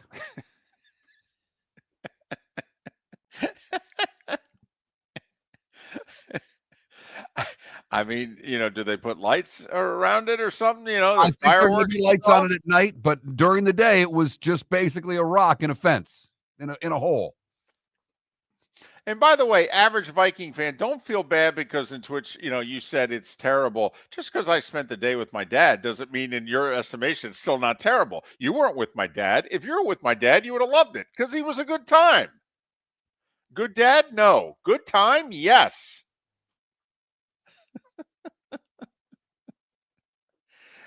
Miller and Moulton. On a great football Friday as we get ready for the college football playoff, Notre Dame and Indiana tonight, 3 games tomorrow, plus a couple of big NFL games. So a great football weekend lies ahead. There was a gentleman in our Twitch chat room much earlier in the show who made the point. He said, guys, I know you're, pounding the table for the college football playoffs and you're all excited. But if you think back to the 4-team playoff, The semifinals routinely were not good. We actually didn't get a lot of terrific games with the 14 playoff. And you can go back and look at it. He's right. You can count one hand, touch more than that, but that's it. And we did the 14 playoff from, 10 years. We did 20 semifinal games. And I don't know if there were more than like 5 really good ones. And so, Mark, his point is, guys, if when we had a 14 playoff, we couldn't get good games, how many good games do you think we're going to get now with a 12-team playoff? I mean, don't you think there's even more separation between the teams? And what I think you and I are wondering is, because what his argument is, factually correct. The percentages are on his side. However, I'm hopeful that this is just one of those years. Take a look at how it's flared out. SMU, Boise State, Arizona State, Indiana are in the college football playoff. Alabama is not. I mean, if that doesn't scream, we're going to get some madness, if you will. To me, that maybe I'm being hopeful, but to me, that does. Even though, look at the point spreads, everybody favored by 7 or more. Also, if the teams that are expected to win this week do win, I mean, what do we think Texas is going to be favored against Arizona State by? What do we think Penn State's going to be favored against Boise by? What do we think Oregon's going to be favored by against either Ohio State or Tennessee at the Rose Bowl? Now, Georgia is a whole nother interesting case because Beck's done. Right. So they're playing with a backup quarterback. So there's a great opportunity to go in and beat the 2 seed. That point spread will be smaller than I would imagine. But I think if you really take what that texter said or what that Twitch watcher said, and you look at Notre Dame, Indiana, and Penn State, SMU, and you look at what their schedules were, and you look at the fact that SMU really hasn't played anybody all year, and Indiana hasn't played anybody all year. When they did, Indiana got whooped. That he may be right on a couple of these games and should be right on a couple of these games. I'm just hopeful Texas, Clemson, and all I really need, if we get 2 of these games to deliver, David, I would be ecstatic. Tell you what, though, and I think tonight needs to be one of them, though. Tonight needs to be one of them. Because if Notre Dame throttles Indiana, which I think they're going to. People are going to be like, oh, boy. Oh, boy. And then how excited are they going to be for SMU? If you know what I mean. So you see, and then it just, because also that's the first game on tomorrow. SMU Penn State's at noon. You get an hour of that before you get the NFL. Now, if Indiana upsets Notre Dame, or if Indiana plays Notre Dame, we're going to the 4th. It's 2017. All of a sudden, even if Notre Dame pulls away and wins by 10 or 13 points, you're like, okay, all right, Indiana gave them a game. That's cool. Let's see what SMU does. Reminder, by the way, the noon and 4 o'clock games tomorrow are not on the 4-letter network or their family of networks. They sold those games off to Warner Brothers. The noon and 4 o'clock games tomorrow are on TNT. And with all ESPN announcers, by the way. Right. Yeah. So it will look and feel like an ESPN game. It just will not be on ESPN. Kind of like next year when Kenny, Shaq, Chuck, and Ernie are doing Inside the NBA on ESPN. So it'll look like Turner, but be on ESPN. For the college football playoff, it's reverse. But ESPN literally sold off the games. They paid for the package and then tried to deflect some of the costs.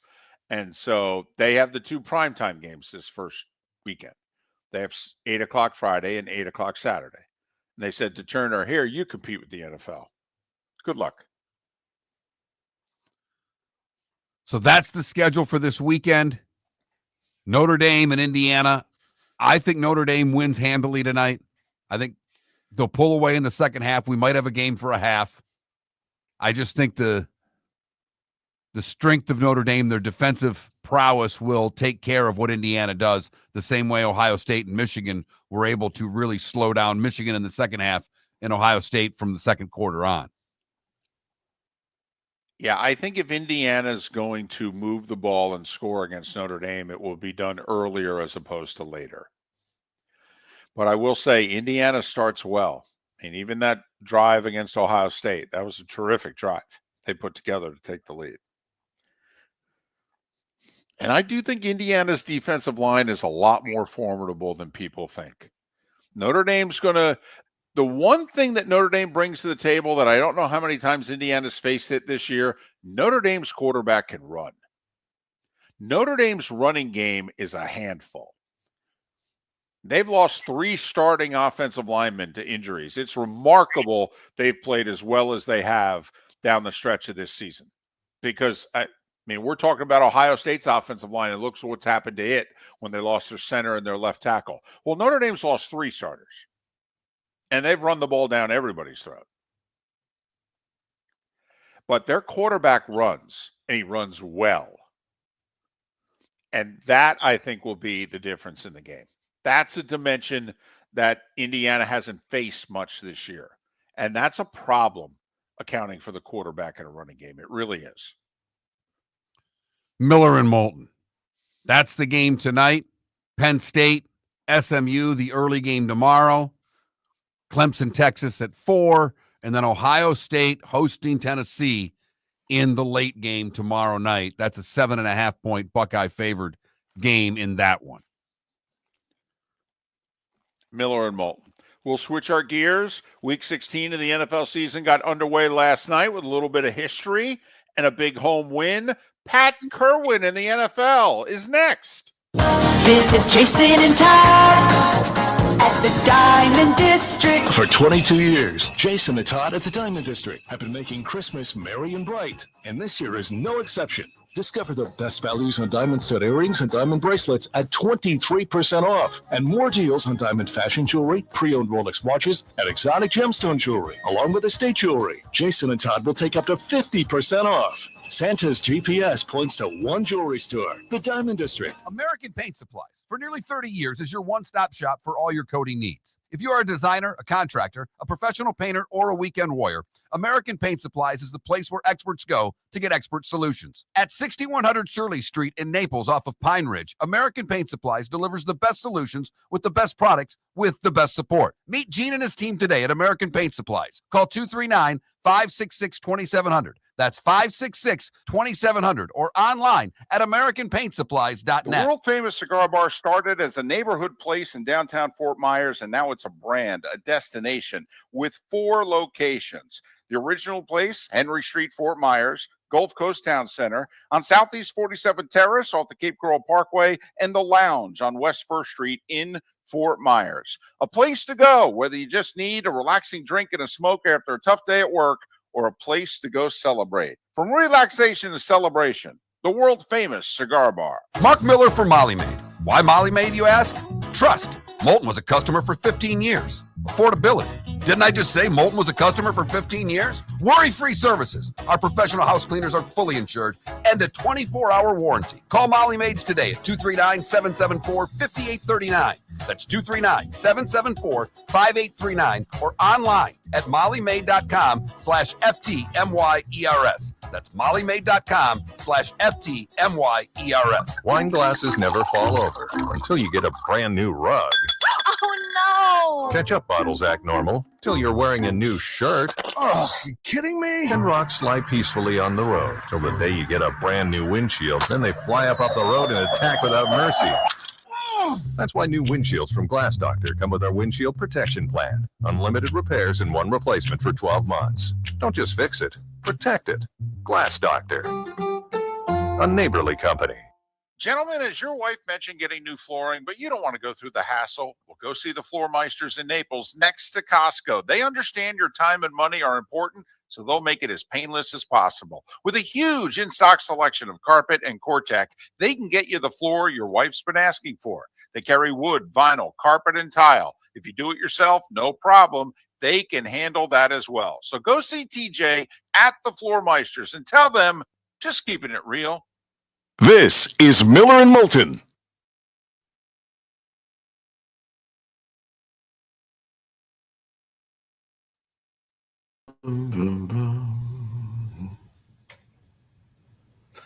Good morning, fellas. Hey, Pat, how are you? I'm doing well. Good morning, Pat. Good morning, boys. Well, I think tonight's a good example of why we have too many teams in the college playoffs. Why is that? They stink. Well, they don't stink. I mean, Indiana no offense. stinks. Oh, really? How good are the Chargers and the Broncos? And let's be honest. The So- quarterback at the Chargers. I can't wait to fight him versus Tua today.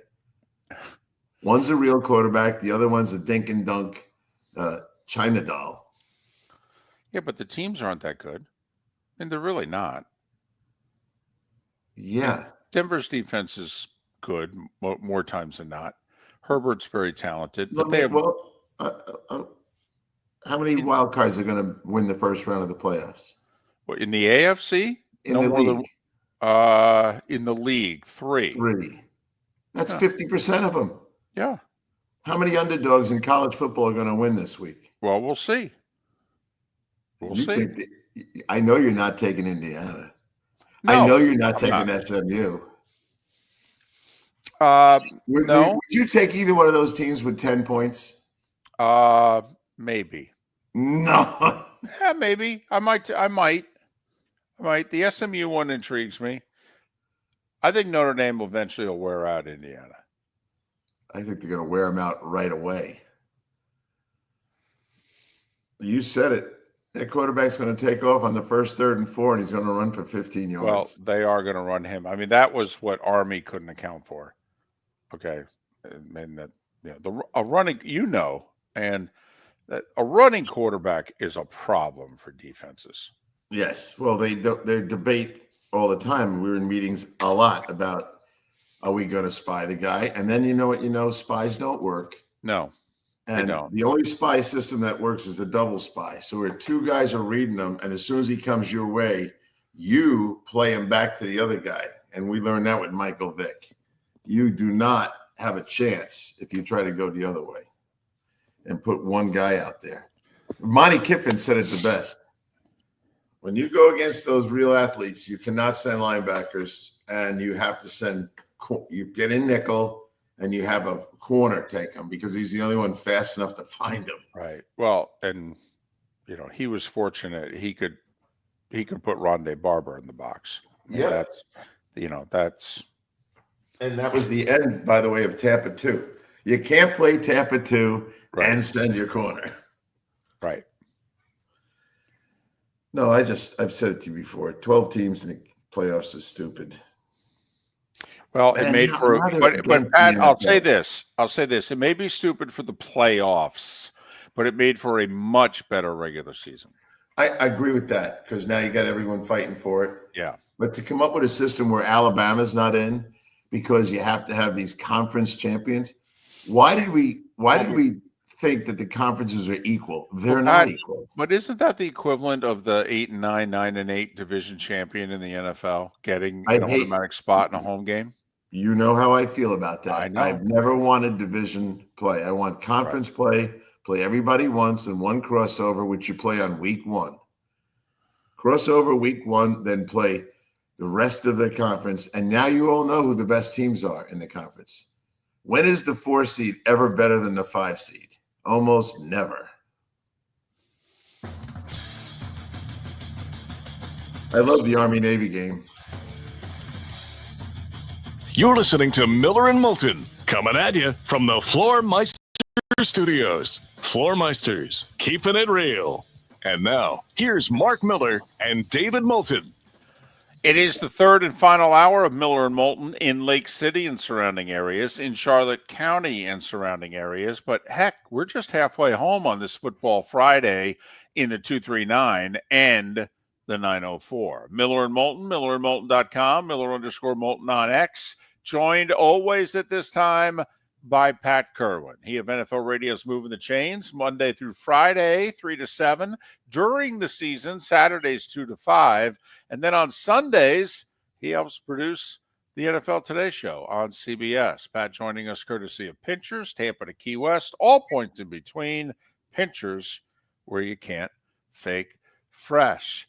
Had you ever seen one in person before? The free kick. Had you ever been on the sidelines or in the booth and went, aha, a free kick?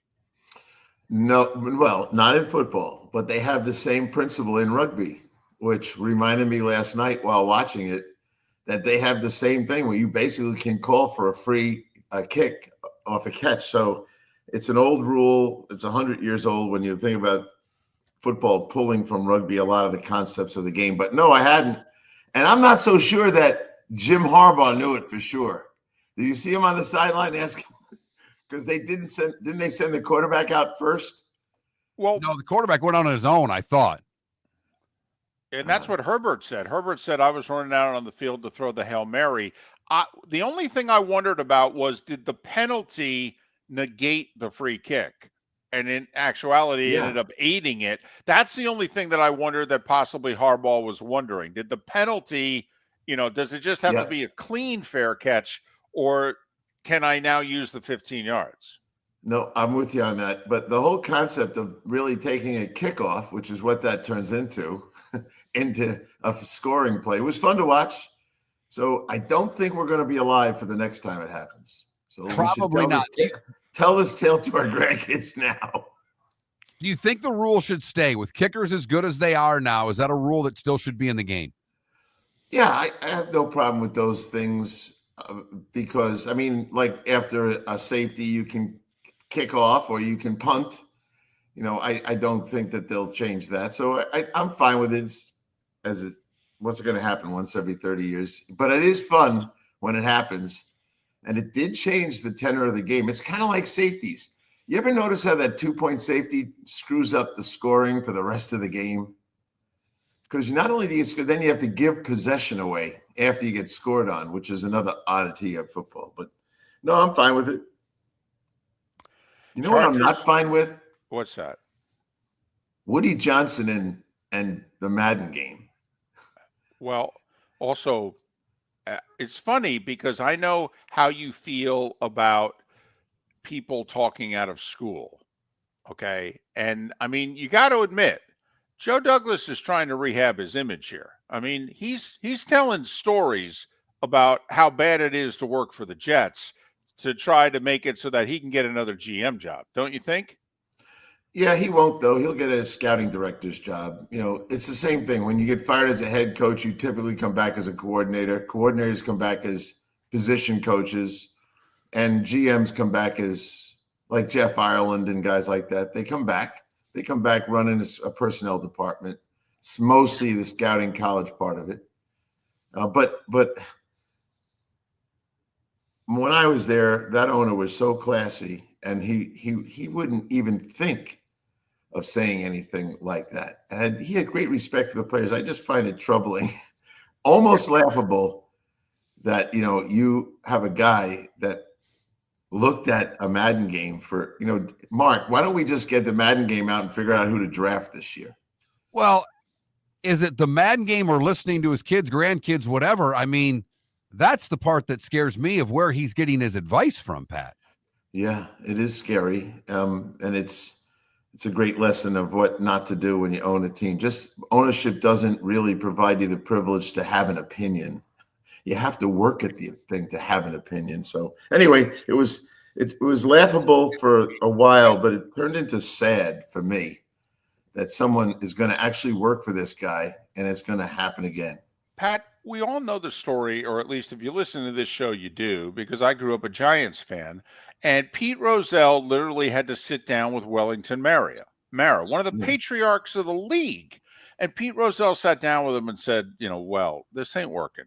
You need help, and you seem lost. How about if we help you? And Pete Rozelle, called Don Shula and a few others and said, listen, we need the Giants to be good. Okay, who should they hire? And Shula was very nice to give up George Young to help the Giants franchise and in theory help the league. Could you see Roger Goodell pulling an owner aside today and going, listen, dude, this ain't working. All right, you need help. We're going to help you. And the owner going, oh, okay. Well, I know it happens, but it happens in reverse. The owners are embarrassed and they go to the league office. And I know they do. And I know that the league office has a short list of recommended guys. And I know that Jim Nagy was in to see those guys the other day. Now, there's the guy that be running my personnel department. The senior ball guy? Yeah. He's wired to every school in the country. He talks regularly with head coaches of every college. He scouts the entire country looking for the 110 guys for his game. And he's been doing it so long. There is really no scout that has the availability he has to the real decision makers in college. Well, then should the Jets just promote their current interim GM because he was the Senior Bowl director before Nagy? Absolutely, they should. Absolutely. Phil Savage should be running the Jets, but he won't be because sometimes they just can't understand that the guy who's here is pretty damn good. Nope, they won't do it. And I'm not so sure that Phil would want to do that job. I go back to something you said to us many years ago, Pat, that big time coaches and big time GMs interview owners. And as I look at the Bears job open, the Jets job open, the Saints job open, I don't know what good coaches they're going to, what qualified, experienced coaches they can get, because I don't know how many are interested in working for them. I think you're all over it, Mark. I mean, this reeks once again in both places of a coordinator who would never say no to an opportunity. And they keep hitting that profile, and then every 2 or 3 years, they don't like the result. I had a guy yesterday call and goes, what happened to the Jet defense? I said, you fired Robert Saleh. He ran the defense. Well, isn't the guy that was behind him, the coordinator, good? Yeah, but you made him the head coach. So now he's dealing with everything under the sun, just like Thomas Brown is in Chicago. People think he'll be the head coach. He'll be the one talking to the team. There's a million things you have to do. And all of a sudden, you're not doing your real job well enough because there's not enough time in the day. So when people start saying things like, how did this happen to us? You don't fire coaches in the middle of the season unless they did something immoral or illegal. Get through the season because you think you're going to delegate more jobs and the guy can handle it. Neither the guy in Chicago or the guy at the Jets can handle all the jobs they have now. Consequently, the whole team looks bad. All right, let's get to the games. Let's start with tomorrow. Yes. Chiefs and Texans. What are you worried most? The tackles with the Chiefs are obviously the biggest concern. Is there anything else you worry about with a team that's only lost one game? I am not worried about the tackle situation because Thuney's going to play tackle.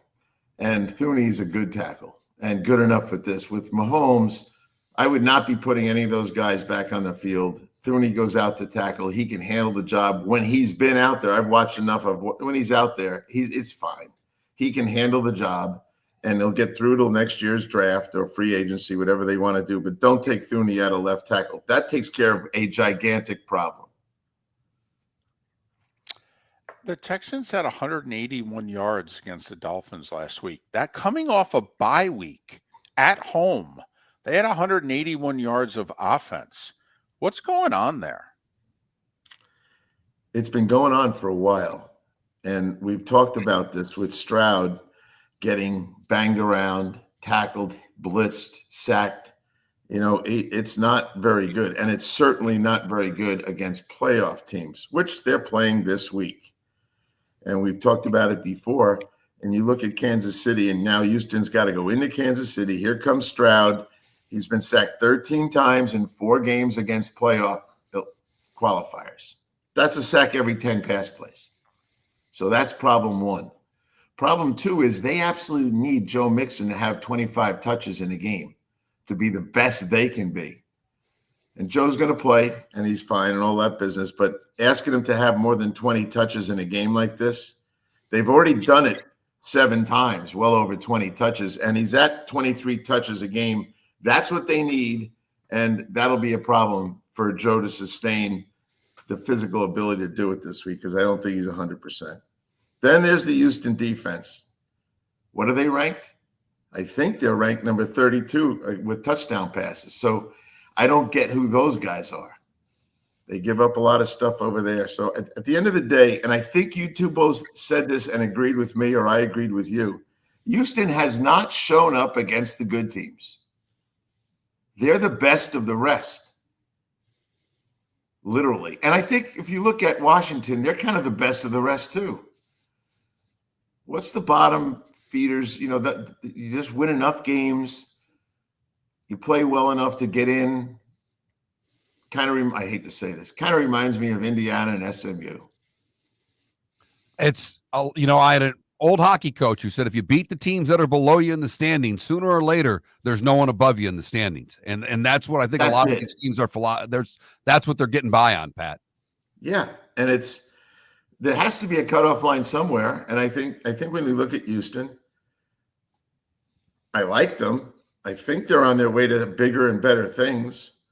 But again, when you have teams that are like this, what happens when Nico Collins is out? Where'd the passing game go?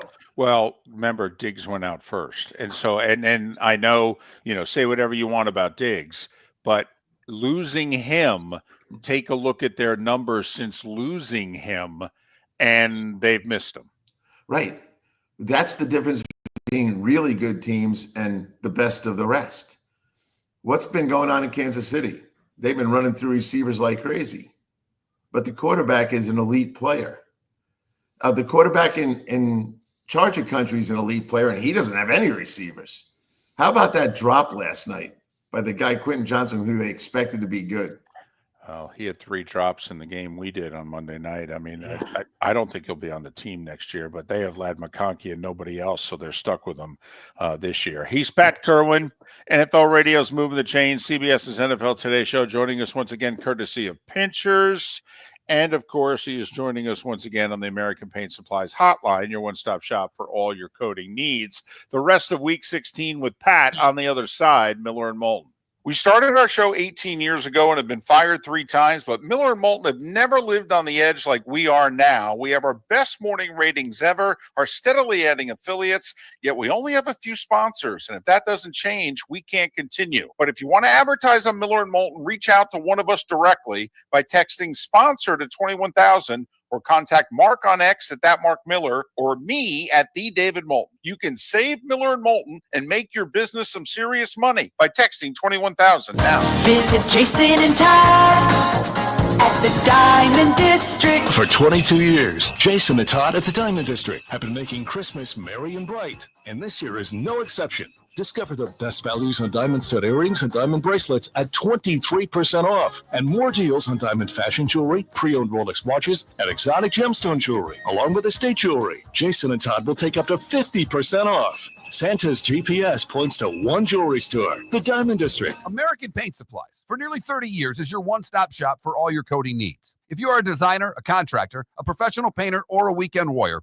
American Paint Supplies is the place where experts go to get expert solutions. At 6100 Shirley Street in Naples off of Pine Ridge, American Paint Supplies delivers the best solutions with the best products with the best support. Meet Gene and his team today at American Paint Supplies. Call 239-566-2700. That's 566-2700 or online at AmericanPaintSupplies.net. Gentlemen, as your wife mentioned getting new flooring, but you don't want to go through the hassle, well, go see the Floor Meisters in Naples next to Costco. They understand your time and money are important, so they'll make it as painless as possible. With a huge in-stock selection of carpet and Cortec, they can get you the floor your wife's been asking for. They carry wood, vinyl, carpet, and tile. If you do it yourself, no problem. They can handle that as well. So go see TJ at the Floor Meisters and tell them, just keeping it real. This is Miller and Moulton.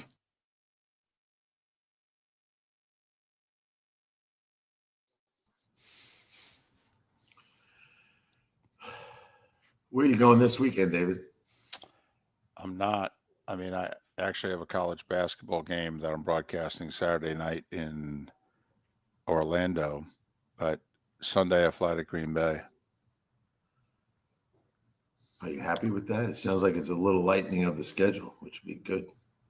Yeah, I have 6 football games left, so I can see the finish line from here. What I am interested about, and I don't know what your travel schedule is. Are you in Florida or the Northeast? I'm in Florida, but I'm heading to the Northeast. I think you and I have to take in, and everybody else, if this budget impasse doesn't get resolved, the lines could get long at airports because we're talking federal employees here. So don't know if everybody's showing up for work over the weekend and next week. So I think we all need to keep a watch on that. This budget impasse could affect our flying. I sure hope it affects our flying when I'm in Florida so I can call and say I can't come to work. I'll do it by Zoom. It'll be easy. No, right at my spot where I have my desk, I'll just put myself on Zoom. And when you need stuff, come in and sit down in my chair and let's have a conversation. Now I'm looking for the start of the future for me. I could last for 10 more years that way. Set a dangerous precedent. Didn't COVID set a dangerous precedent for the whole country? For 4 years. And federal employees, how many of them go to work? None of them. Well, soon to end. Yeah. Yeah, there's going to be a lot of problems. But so, you know what? It has to stop sooner or later. The spending can't keep going. I don't disagree. We don't do politics. I don't disagree. But I was just saying for this weekend, is it noon tomorrow or midnight? I don't know. Tonight, I don't know when it is. But I'm just saying. Well, I almost always fly on Saturday, but I'm flying tonight for one reason. Our show tomorrow is 9 to 12:30 because of the Houston. Oh, the games. Okay. Which kind of worked out for me. So I'm on it. You know what? My plane is empty tonight. I looked at the seats. The whole plane's empty. But I'm fine with it. Right, because normally your Saturday morning flight at 6 a.m. is packed. Yeah, and it's also I don't get there in time to do the 9 o'clock show, which started why I switched, and that's why I got to go. I go, all right, but I'm going to be happy to be done with the Saturday you're going to show. fly out. You're going to fly out late tonight after your show. You fly out 9 o'clock. Yeah, there's a 9 o'clocker, but that flight will be late. Every time you late, that airport will be empty and shuttered by the time your plane takes off. Yes. And I'm okay with that as long as I make the 9 a.m. show tomorrow morning. That's all. And then we get, I don't know yet. I hate and I know they can't, but for me and travel and what games are we getting on wild card weekend? I think we have 2 games guaranteed, which almost always means Saturday night and Sunday, 1 o'clock, which is fine. But we only have 1 divisional game and then the championship game. And then I'm done with CBS. It's like getting out of school in June for me. Sorry, but I meant it. Sorry, not sorry. No, but I love it when I'm there. I don't know if you guys listen to it. I had Pete Carroll and Bill Carroll on together. No, I was listening. Yeah. Those 2 guys just had it. I said, fellas, I'm not going to get in. I'm just going to turn you loose. Go talk about whatever you want to talk about. Well, and then when it was the 2 of you and Pete, okay. You know my feelings about it. I would hire Pete Carroll. I think Pete still has something to give, and I think he's a much better choice than 95% of the candidates out there. Yeah, probably true. He's got the energy for it. That's the only thing I always worry about, but he's full of pep, that guy. In the 2 Florida franchises. I would say he might be the answer in Miami. He really might. Yeah, he'd toughen them up. Yeah. With the same energy as the guy that's there now. He'd do it with a smile on his face, but he'd toughen the hell out of them. Yeah, they'd play defense and run the ball. Yeah. Welcome back to Miller and Moulton. Text the guys what's in your mind at 21,000. That's 21000. And now, here's David Moulton. 21 minutes past the hour, our remaining moments with Pat Kirwan. So we'll get right to it. The second game tomorrow, arguably the best rivalry of the last decade plus in the league, Steelers-Ravens. Steelers can't sweep the Ravens, can they? Well, they beat him an awful lot, and they like playing against Lamar. I have a hard time taking them this week. Without Pickens, it really gives them a chance to load up on the run when they want to. I think the Pickens presence changes things for Najee Harris and everyone else. Even Russell admitted to me that Pickens is his Metcalf, and he knows what that means on the outside. He's not going to have him. That changes a couple things. But then there's Lamar against this team.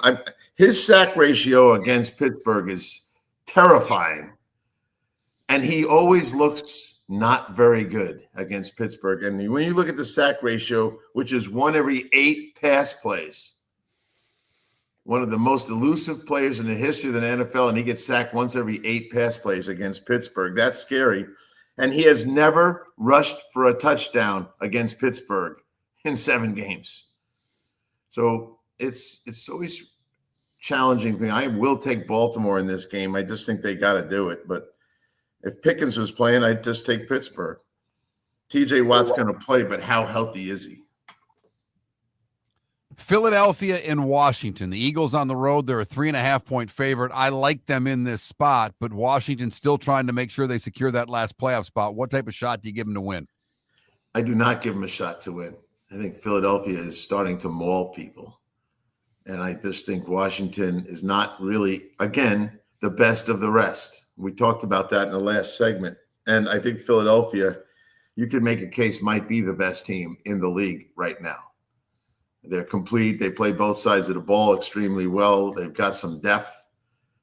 They've done a nice job of loading it up. And I like really Washington. I just enjoy watching Daniels. But when you're sacked 20 times in the last 5 games, and now you're against these guys, I think he's going to be running for his life. A little too much for me to think they'd win. I would take Philly and give you, what's the point spread now, David? 4, 5, 3.5?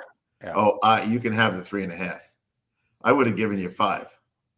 Well, another game that's similar, and in terms of records, it's almost identical, is Minnesota going to Seattle. You know, the Commanders are 9-5 at home. The Seahawks are 8-6 at home. Minnesota's a favorite in Seattle by roughly the same spread. I think it's 3. All right. Do you think the Vikings, who have won 7 in a row, do you think the Vikings keep on keeping on? I do. I'm a fan of what's going on. I like the head coach there in Seattle quite a bit. He's an interesting young guy, but his team is not consistent enough. I don't think that Geno's fully healthy. Minnesota, first off, they have 20 interceptions on defense, and I think they'll get the ball back for their offense a couple of times. I do think Sam Darnold's going to get paid. This will be a nice, big, fat game for him. I wonder if the Seahawks would be going after Sam Darnold. Interesting. I think there's going to be a lot. I think that's going to be a hard fight because there's going to be a lot of, we've gone through the teams that need quarterbacks, and there won't be a lot of quarterbacks out there. So that'll be interesting. Tampa Bay and Dallas. Tampa's a slight favorite in the game. I was worried about this game earlier in the week. The more I think about it, Baker, Evans, Bucky Irving, I like Tampa a lot. What do you think, Pat? I love Tampa in this game. I don't know that Dallas is playing with a lot of heart right now. I hate to say it. I think C.D. Lamb and a couple of the guys are, but in general, I don't see it. Tampa Bay put 40 points on the Chargers. And I talk to their coach every week. He is built for what he's doing once again. They're going to win 4 division titles in a row. Yep. And I don't think anybody, if you quizzed the average fan, a lot of them would never even know they do that. Pat, they've become the Tennessee Titans. Remember the Titans under Vrabel?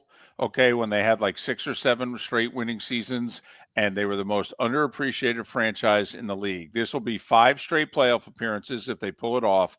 4 straight division titles, never done before in franchise history. And basically most people covering the league don't even cover them. No, and Baker Mayfield is still thought of as Baker Mayfield. go look at his production. This is one of the best quarterbacks playing right now, and he can throw touchdowns. He's extremely accurate. He's tough as nails. And I was talking last night to Ross Tucker, who was doing the game, and Ross is a former lineman. I said to him, what's the most misunderstood thing about Tampa? And I always say it's the coach. People don't appreciate Todd Bowles. You know what he said? Offensive line. Go watch their offensive line. They're good. And again, if I said to anyone, I'll give you $100, name 5 starters on the Tampa Bay offensive line, no one would get that. Well, and Pat, what they've done in a couple of years has gone from one of the worst rushing teams in the league to one of the best rushing teams in the league. And in the last 3 weeks, they are the best rushing team in the league. And that's something that speaks not only of their offensive line, but how well both White and Irving are doing in the backfield. Yeah, they've got guys that can run it. They run hard. They are good up front. They're going to crack a hole open for you. They pass block, and Baker's shifty enough to move around when things get a little hot in there. And he can actually run a little bit. He is going to have more rushing first downs, I believe, this year than he's ever had in his career. And typically, young guys like Baker have a lot of rushing first downs in their first 2 years because they don't know where to throw the ball. This is a calculated runner I've seen him make guys miss. So I like Tampa Bay in this game. You want 3, 5, 6 points, take them. I'll take Tampa Bay because they're roaring to the finish line. All right, in our remaining moments, a couple of NFC West teams going on the road needing to keep on keeping on. The Rams against the Jets, the Cardinals in Carolina. Both the Cardinals and Rams are favored. Do you think they get wins? I like the Rams against the Jets. I think the Jets are, because Rodgers is playing better. He's thrown 8 touchdowns in the last 4 games with 1 interception. He's doing a good job. Of course, Devontae's working for a contract. You said it on Tuesday, David. He's going to get a contract from somebody. 35 targets in the last 3 weeks and 23, almost 400 yards. So, yeah, they're playing okay, but the Rams have too much going on, I think. And when Puka is healthy, which he is, I think they're like 6-2 or something. You worry at all about Detroit as banged up as they are? Or are they going to take care of business against Chicago? They'll beat Chicago, but I'm just hoping they don't get another starter hurt. I mean, we're getting down to the emergency list here. At the Arizona Carolina thing, Carolina is playing better. Everyone's talking about that. They are playing tougher, but they're not winning games. And Arizona, I don't have a lot of faith in those guys, and they're not a very good road team to go along with that. So what happens here? It's about James Conner, and it's not really about Murray to me. It's about Conner. If he's getting over 100 yards rushing and you're really having to handle that part of it, that opens everything up. If you don't do that, then you end up having to think about Murray. Murray, 4 touchdown passes in his last 6 games. That's 1 every 49 throws. Who are you going to beat doing that? That game, I probably won't even watch it. That looks to me like 14-12, something like that. Pat, we got about 30 seconds. Did the Falcons make a mistake in bailing on Cousins? No, I've said this on this show. I've felt all along that there's something wrong with his arm. All you have to do is watch his throws for the last month and show me where you see the velocity that he used to have. Earlier this year, certainly in Minnesota, he doesn't really have it. And then he's really tense in the pocket because he knows he can't escape and he knows he can't throw the ball down the field. And if they eat up the check down guy, he's in panic mode. So you probably thought you were going to ask me, did they wait too long to put in Penix? Penix is going to throw. You watch what he throws. He's going to throw those slant routes, those frozen ropes. I watched him do it. This guy has a rope, and then he's going to run around a little bit. I like Penix, and I like that they did it. I wish they probably did it. And I like Cousins, but I would have done it 2 weeks ago. And it could set up a huge game next week.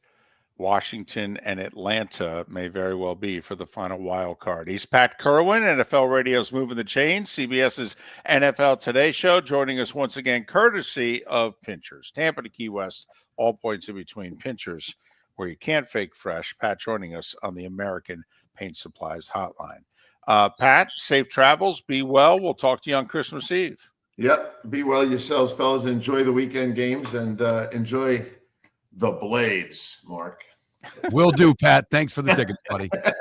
We started our show 18 years ago and have been fired 3 times. But Miller and Moulton have never lived on the edge like we are now. We have our best morning ratings ever and are steadily adding affiliates. Yet, we only have a few sponsors, and if that doesn't change, we cannot continue. But if you want to advertise on Miller & Moulton, reach out to one of us directly by texting sponsor to 21,000 or by contacting me on X at @MarkMiller or David at @TheDavidMoulton. You can save Miller & Moulton and make your business some serious money by texting 21,000 now. The Cape Coral Police Department is growing. They are currently looking for police officers and are offering a $10,000 signing bonus to newly hired officers. If you desire a career in law enforcement, or if you are already in law enforcement and thinking about making a move to a better agency, think Cape Coral Police Department. If you're looking for a police department that is committed to excellence, that invests in the highest level of training, state-of-the-art equipment, and some of the highest compensation in all of Southwest Florida, then the Cape Coral Police Department is for you. Visit capecops.com. That's capecops.com. Wine glasses never fall over until you get a brand new rug. Oh, no! Ketchup bottles act normal till you're wearing a new shirt. Oh, you kidding me? And rocks slide peacefully on the road till the day you get a brand new windshield. Then they fly up off the road and attack without mercy. That's why new windshields from Glass Doctor come with our windshield protection plan. Unlimited repairs and one replacement for 12 months. Don't just fix it, protect it. Glass Doctor, a neighborly company. Gentlemen, as your wife mentioned getting new flooring, but you don't want to go through the hassle, well, go see the Floor Meisters in Naples next to Costco. They understand your time and money are important, so they'll make it as painless as possible. With a huge in-stock selection of carpet and Cortec, they can get you the floor your wife's been asking for. They carry wood, vinyl, carpet, and tile. If you do it yourself, no problem. They can handle that as well. So go see TJ at the Floor Meisters and tell them, just keeping it real. This is Miller and Moulton.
We gonna do NFL picks here?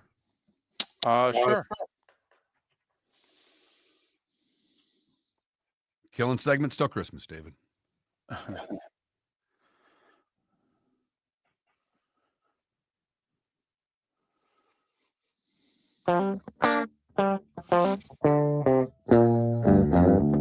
You're listening to Miller and Moulton. And now, here's Mark Miller and David Moulton. 22 minutes till the top of the hour. Miller and Moulton, millerandmoulton.com, Miller_Moulton on X. Thanks for being with us on this Football Friday. Football Friday. Lee Sterling made his picks at the top of our 7 a.m. Eastern hour. Pat Kirwan with a couple of segments that we just did with him. If you ever miss any of our guests or any part of our show, go to millerandmoulton.com and download what you've missed. Did you hear what Brock Purdy did? I did not. So, and he's not the first quarterback, and I'm pretty sure he's not going to be the only starting quarterback in the league this year to do something like this. But, I mean, what's next week, Mark? Christmas, Hanukkah, you know. And so quarterbacks in particular, they buy their offensive linemen something. You know, hey, thanks for keeping me alive. Really appreciate it. Well, Brock Purdy, remember, was Mr. Irrelevant. He's still on his rookie contract, which means that Brock Purdy's making NFL minimum wage, but still minimum wage. Now, it's third year in the league, and he's making $900. I mean, what's been one of the jokes this year about college football and the way the sport has now changed? How many SEC and Big Ten quarterbacks are making more than Brock Purdy? And that's not a joke. That's a fact of life. In fact, it's part of why certain quarterbacks are coming back for another year. They know they can make more next year in college than they will in the NFL. Hell, in some cases, they could make damn near what they're going to make next year in college of what their 4-year rookie contract will be before they can cash in. I mean, if you're getting drafted on Saturday, you know, you're basically making minimum wage. Now, it's NFL minimum wage. It's $750,000 to $800,000, but do the math. Times it by 4, you know, 3 to 4 million. Well, there are going to be quarterbacks making that next year in college. All right, back to Purdy. So he's making $900 and change. He bought all his offensive lineman trucks. Brand new. Toyotas. I didn't think he'd be buying them used trucks. Right. Brand new Toyotas. He went Toyotas? Went Toyota truck. Yeah. He got a deal. Maybe he shopped did. around for this. No one in their right mind, David, would buy someone that truck. Would not, you know, and I'm not a Ford guy. My dad's a GM guy. If you're going to get a truck, you get a Ford F-150 or you get a Chevy Silverado. You don't get a damn Toyota truck. You don't get a Tundra? No. Okay. I'm just going with the only one I know. Good. Okay. I just, Tundra. I mean, it sounds like it could handle the elements. What are you getting? I'm not driving a Tundra. I mean, it's not like driving an F-150, though. I mean, that makes it sound like, you're going to fly a mission, into Ukraine. I mean, what do you got? I got me and my F-150. Ooh, take it easy there, big fella. All right. But anyway, white, apparently with 49ers red interior, which could be something when a couple of these guys are playing elsewhere next year. But, anyway, he spent $650,000 on his offensive lineman. He doesn't make that after He's taxes. about to. Well, but remember, next year's his 4th year in the league. I mean, whatever he signs for this year, Mark, is not going to kick in next year. The Niners in 2025 are still going to count him as like 950,000.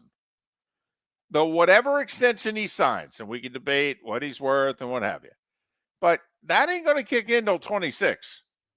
So he had to get a loan for these trucks, is what you're telling me. Yes, that, or I'm guessing by now, Brock Purdy, because he's a starting quarterback in the league, has got some endorsement money. With Toyota. Well, maybe, for all we know. He might have a deal with a San Francisco Toyota dealership. But still, I mean, he went to his hip for $650,000. No, it's a great gesture. Offensive lineman when he's making $950, basically. And after taxes, he's making half. Remember, he's got the California tax rate. Right. Well, fortunately, he doesn't make $1 million, or they'd really clip him. Right. That's an extra 13% if you make $1 million. It's a great gesture. I'm having a little fun. Right. You know, I understand. Not where I'd go with the pickup truck. But and that's fair. But still, you know, I mean, my guess is none of those big uglies are going to go, really? Toyota? I mean, you couldn't go F-150? What's the other one? Chevy Silverado. Right. Couldn't go Silverado? I mean, really? We're going Tundra? Ooh. But, all right. So the lineman got some miles. Yeah. Good for them. Yeah. I mean, at least he didn't get him in an electric, little 4-door thing. I mean, his lineman. I mean, at least he got him trucks. Anyway, he's a Toyota guy. He endorses them and then bought the truck. Good for him. But to me, also, it's the story about leader of men. Coaches and quarterbacks.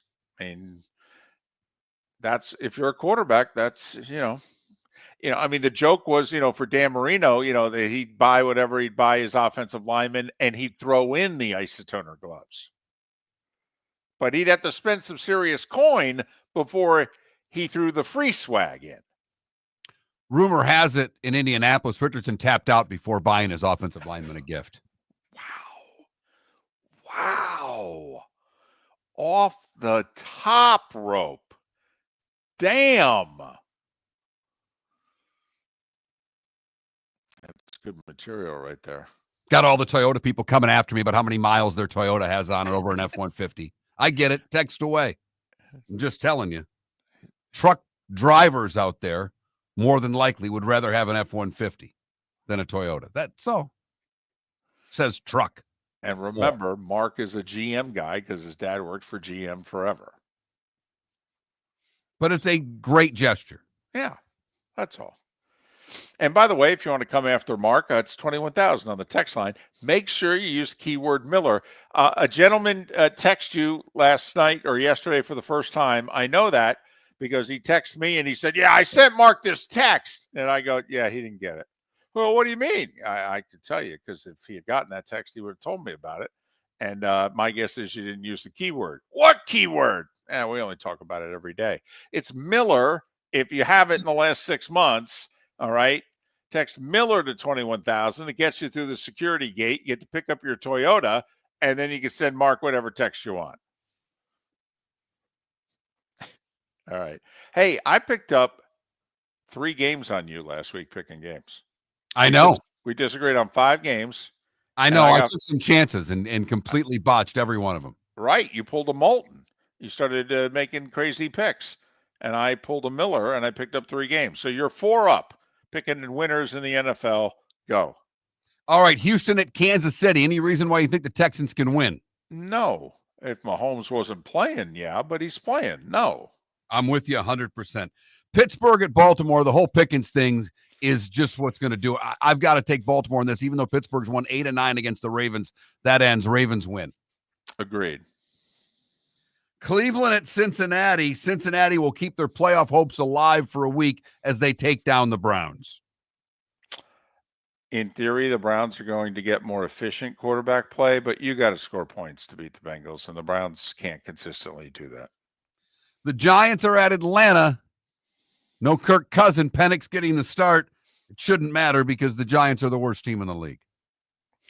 By the way, the spread's only 8.5.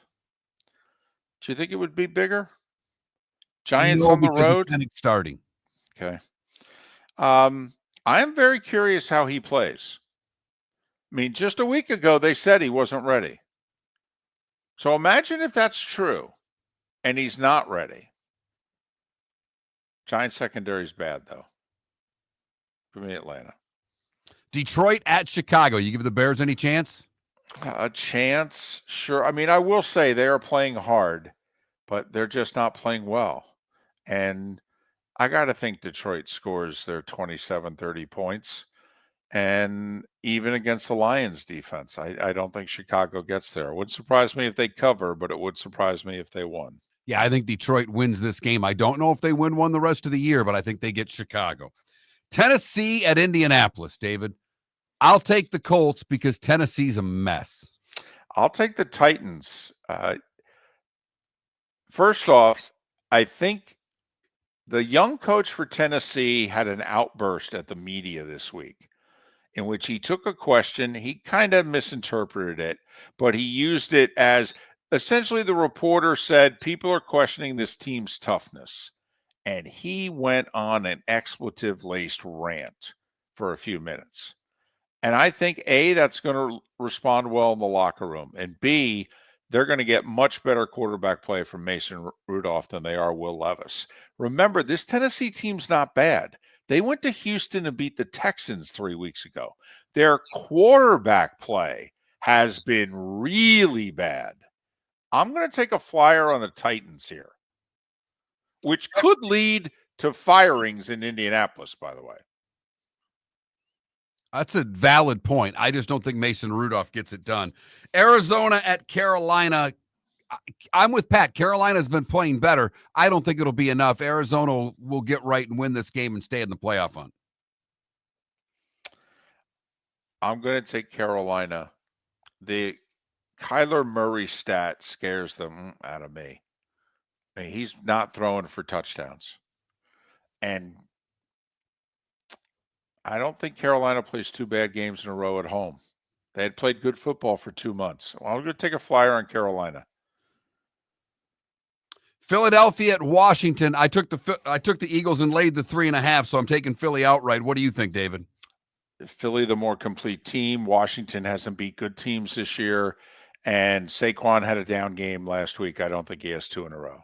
David took the Rams laying the 3 against the Jets. I agree with him. The Rams will beat the Jets. Minnesota at Seattle.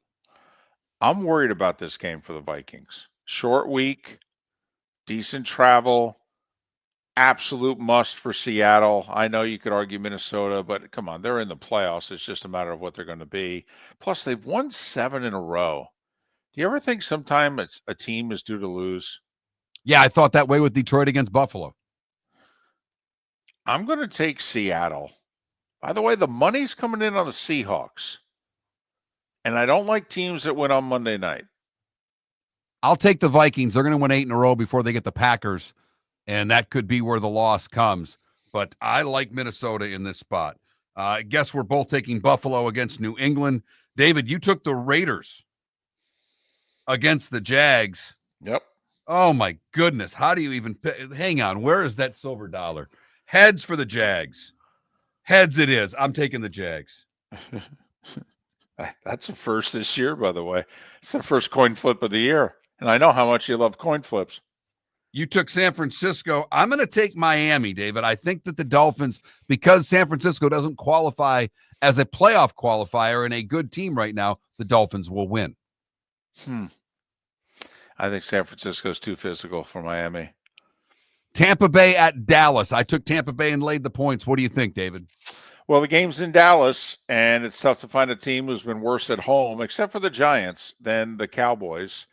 And Baker Mayfield versus Cooper Rush. Give me Tampa Bay. And finally, Monday night, New Orleans and Green Bay, the game that you will be at.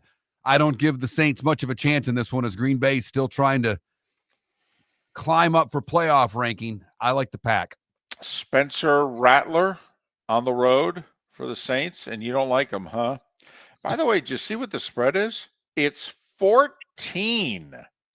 Wow. In the NFL, that's a big number. The Bills are 14 at home against the Patriots.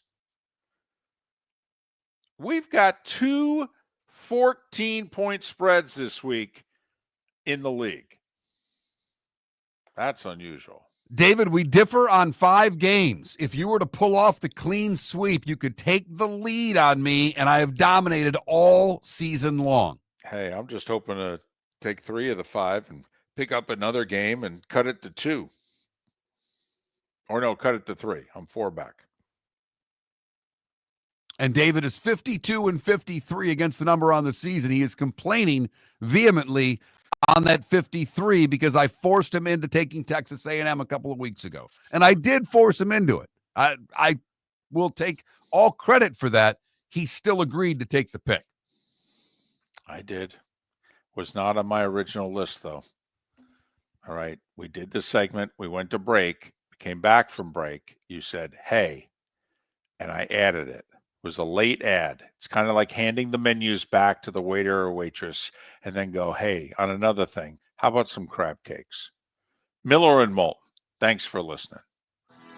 Whether you're chasing peak performance, reigniting intimacy, or simply want to feel your best, Game Day Men's Health creates customized game plans to optimize your health. Call 239-427-3441 for our Bonita Springs and Naples location to set up your free testosterone test and consultation. Mention Miller Moulton Radio Show for 10% off your service. Find your maximum self with Game Day Men's Health, Bonita Springs and Naples, Florida. Call 239-427-3441 today. Mark Miller for Molly Maid. Why Molly Maid, you ask? Trust. Moulton was a customer for 15 years. Affordability.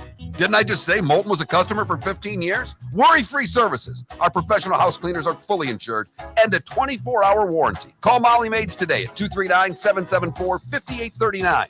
That's 239-774-5839 or online at mollymaid.com/FTMYERS. That's mollymaid.com/FTMYERS. American Paint Supplies for nearly 30 years is your one-stop shop for all your coating needs. If you are a designer, a contractor, a professional painter, or a weekend warrior, American Paint Supplies is the place where experts go to get expert solutions. At 6100 Shirley Street in Naples off of Pine Ridge, American Paint Supplies delivers the best solutions with the best products with the best support. Meet Gene and his team today at American Paint Supplies. Call 239-566-2700. That's 566-2700 or online at AmericanPaintSupplies.net. The world-famous cigar bar started as a neighborhood place in downtown Fort Myers, and now it's a brand, a destination with 4 locations. The original place, Henry Street, Fort Myers, Gulf Coast Town Center, on Southeast 47th Terrace off the Cape Coral Parkway, and the Lounge on West 1st Street in Fort Myers.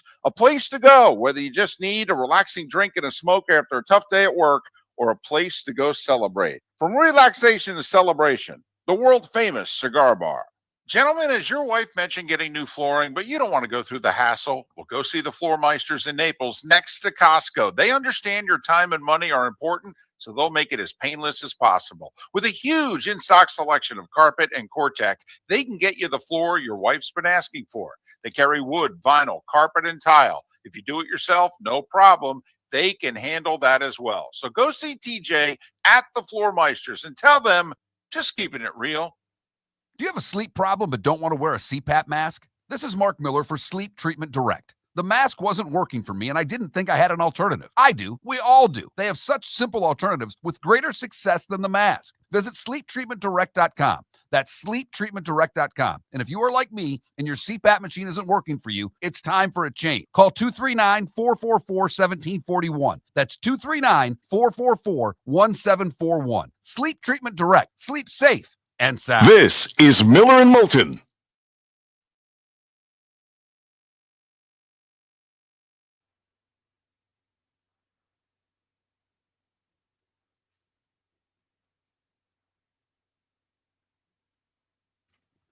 All right. David was inaccurate. We could go back and listen to the segment. I told him to make the pick during the segment. I did not wait until the next segment. I did it right after he made his picks. Right after. We'll play it in front of everybody. That's the first thing. He wants to add his FCS picks, DC. He can add any picks he wants. But forced him into that pick? Forced him. Forcing David Moulton to make a bet. That seems like a difficult thing to do.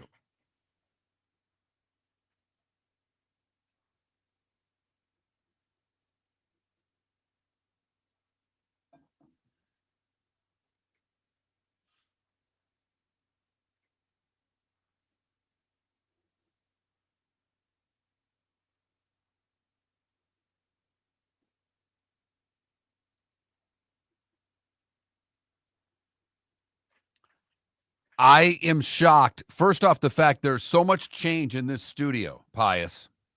In the olden days, all of it would be stolen. My favorite is they have a candle in the other room that I don't know. Maybe that studio stinks, or Shima needs a mood light. I don't know. I don't know him at all.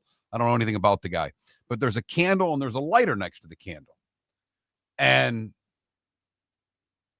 what I find most fascinating is the change in the building here is that there's no way that lighter would have lasted a day 10 years ago with the number of people that smoked in this building.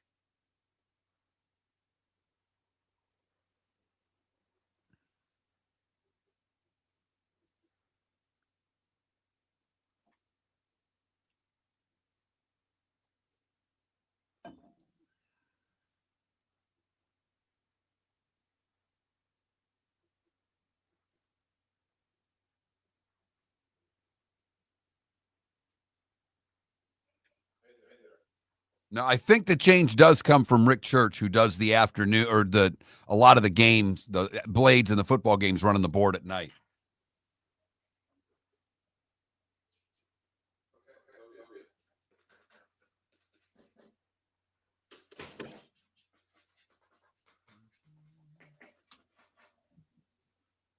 All right.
You're listening to Miller and Moulton, coming at you from the Floormeister Studios. Floormeisters, keeping it real. And now, here's Mark Miller and David Moulton. It is the Diamond District bonus hour on this Football Friday. Football Friday. Miller and Moulton, millerandmoulton.com, Miller_Moulton on X. So you and I have friends around the country who do what we do. And occasionally one of them will call us and say, hey, you come on the show? Yeah, sure. So I did one of those things the other day. And tell me if I'm going to live to regret this. He says, hey, let's fill out a college football bracket, which I thought was cute. You know, the whole, oh, really? We're looking at this as brackets? Is this like March Madness? Okay, that's cute. Because, you know, he's buying right into the propaganda because that's what they want. They want us filling out brackets. They, you know, let's look at this like March Madness. Okay. But along those lines, Mark, shouldn't Penn State be playing for the national title? Because that's what I ended up filling out. I mean, they got 11 seeded SMU at home. Right. Then they're going to get Boise in Arizona. Mm-hmm. I mean, come on. they're better than Boise, right? Yes, they are. I mean, they got pros. I mean, Boise's got the top 15 guy in the draft and the running back. But that's it. I mean, there's not a lot of guys in Boise that are playing on Sunday. So, I mean, don't get me wrong. I don't think it's going to be easy. But, I mean, shouldn't Penn State win? Yes. Okay. Well, then and this is going to upset a few people in our Twitch chat room, I didn't have the guts to pick Notre Dame to beat Georgia. Without Beck. Even when push came to shove, I said for 1 week, they can get by for one game without him. They can't win multiple games without him. Okay. And I said if Beck was healthy, I'd pick Georgia to win the Natty. I just think that they would have had a great draw, in my estimation. I think they would have won the national championship if Beck was healthy. But I nearly picked a Notre Dame Penn State semifinal. I did. I nearly had 6 versus 7. But I ended up, and if I went 6 versus 7, I might have picked Notre Dame, to be honest, over Penn State. And would have argued that Penn State, because if you think about it, if Penn State takes care of Indiana, they get Georgia with a backup quarterback. Notre Dame, you mean, if they take care of Indiana. That's what I meant. I mean, this is a good draw for both of them. They get home games, great draw they should beat, and they get second round matchups in which things couldn't be better for them in those particular matchups. I don't see Notre Dame, Georgia, should Notre Dame win, being much more than a pick 'em in that game without Beck. And so then I had Penn State against Georgia. And I know everybody's going to go James Franklin, and right, he sucks, they sucks, and what have you. But think about this. If Penn State gets to the Natty and their draw is SMU, Boise State, and Georgia with a backup quarterback, how much credit are they going to get? Seriously. Come on now. Think about it. They get to the semis beating SMU and Boise. What's the joke going to be, Mark? James Franklin still hasn't beaten a good team. They still haven't played a top 5 team. Then when they beat a top 5 team, what's everybody going to say? Well, they beat a top 5 team and didn't have their starting quarterback. Okay. So I'm telling you, Penn State could make it and play for the national title and still be the Rodney Dangerfield of the sport.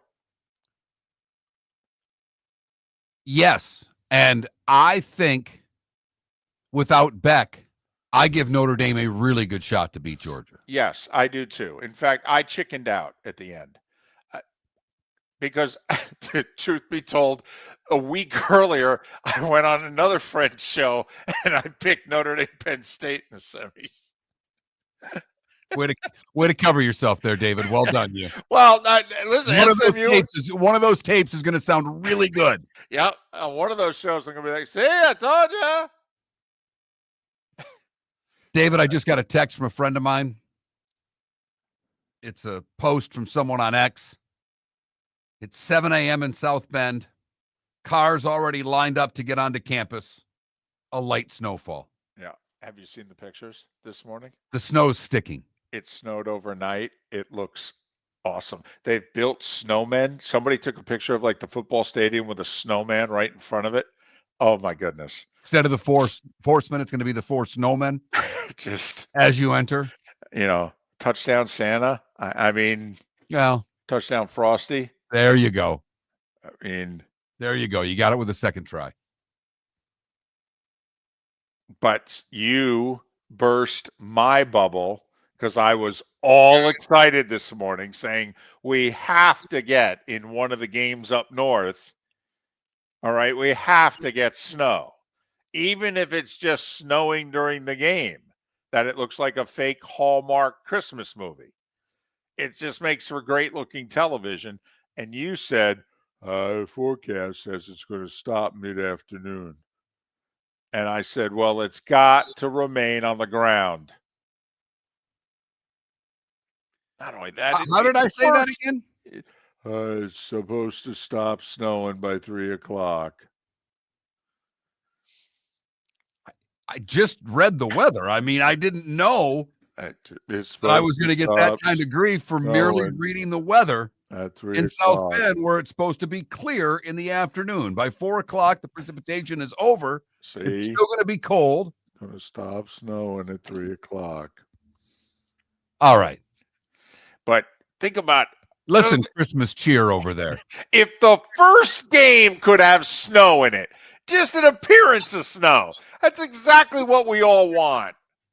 And I know it's two teams from the same state. It's not like a southern team going up north or a north team coming south, but that's exactly how I want the first playoff game. I want it to look like, there we go. That's December football in the north. David, there's light snow in Happy Valley. It is expected to continue until around noon tomorrow. There we go. If it could just continue to 1 o'clock, even if it could be snowing during the open. We just need the weather pattern to slow down a little bit. Totally. Take your time, fellas. Just sprinkle a little holiday cheer, will you? That's the one we need snow for. We need the Mustangs playing in snow. I think you're right on with Penn State, and I want them to lose so badly. I know you do. You've got a smooth thing going on. I'm going to guess. I'm just going to guess. We've never talked about this, and I don't believe you've ever said this on air. If you have, then I'm lucky.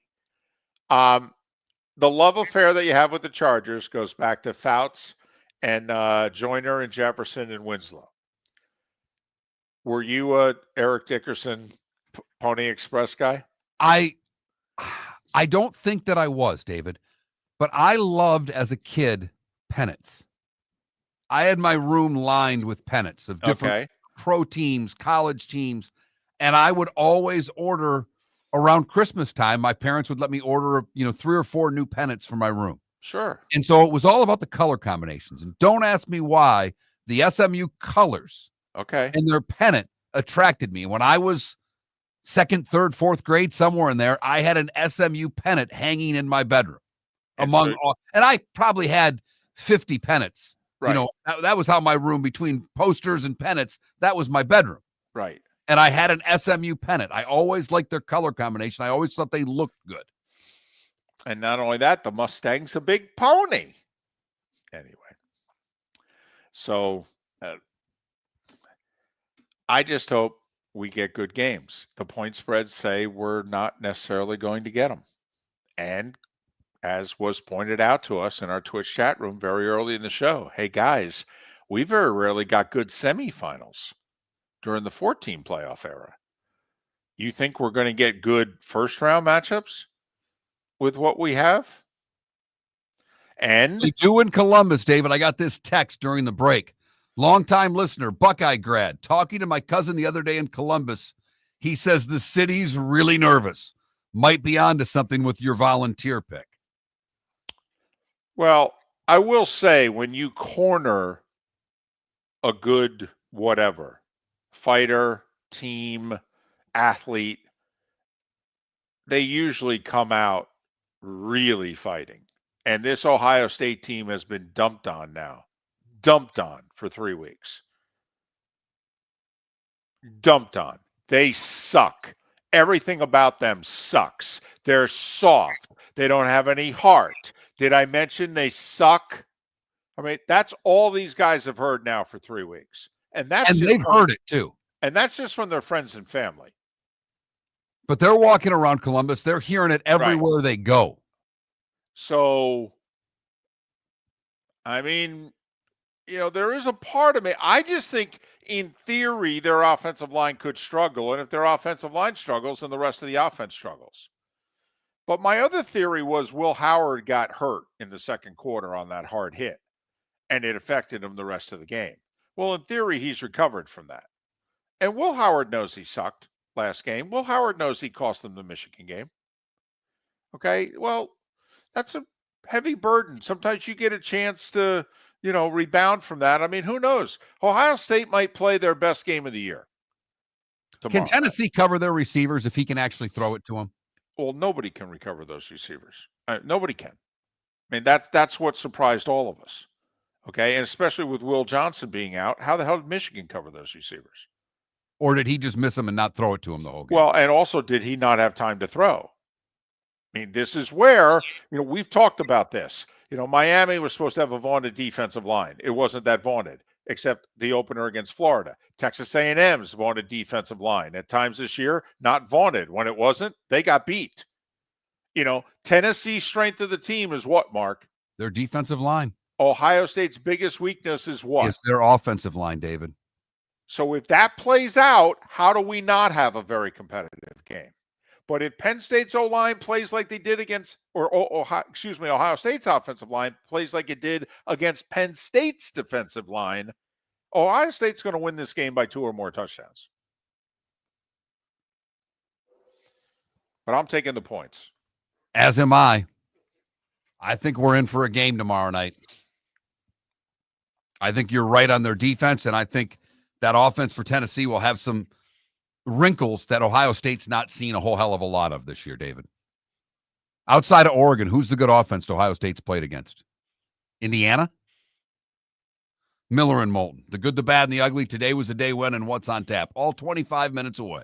American Paint Supplies, for nearly 30 years, is your one-stop shop for all your coating needs. If you are a designer, a contractor, a professional painter, or a weekend warrior, American Paint Supplies is the place where experts go to get expert solutions. At 6100 Shirley Street in Naples off of Pine Ridge, American Paint Supplies delivers the best solutions with the best products with the best support. Meet Gene and his team today at American Paint Supplies. Call 239-566-2700. That's 566-2700 or online at AmericanPaintSupplies.net. Gentlemen, as your wife mentioned getting new flooring, but you don't want to go through the hassle, well, go see the Floor Meisters in Naples next to Costco. They understand your time and money are important, so they'll make it as painless as possible. With a huge in-stock selection of carpet and Cortec, they can get you the floor your wife's been asking for.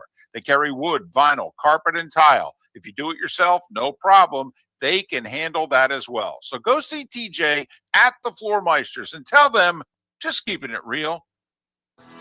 Whether you're chasing peak performance, reigniting intimacy, or simply want to feel your best, Game Day Men's Health creates customized game plans to optimize your health. Call 239-427-3441 for our Bonita Springs and Naples location to set up your free testosterone test and consultation. Mention Miller Moulton Radio Show for 10% off your service. Find your maximum self with Game Day Men's Health, Bonita Springs and Naples, Florida. Call 239-427-3441 today. Honey, you want to come out? I haven't seen you since Glass Doctor installed our custom shower enclosure. No thanks. Well, you can't keep eating breakfast in the shower, and laminating your magazines is getting expensive. You remember we have guests coming over tonight, right? Oh, I'm sure they'd love to see the shower. It's our neighbors, and I highly doubt they want to be hanging out in our bathroom. The shower's so good, you'll never want to leave. Visit glassdoctor.com today and schedule an appointment online. This is Miller and Moulton.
You're going to miss your Dolphins pick. You're going to get that wrong. Why? They're wearing aqua.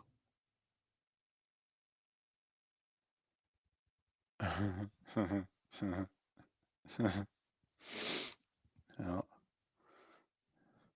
I have to admit, I think one should become 3. I think I should get a couple more with that.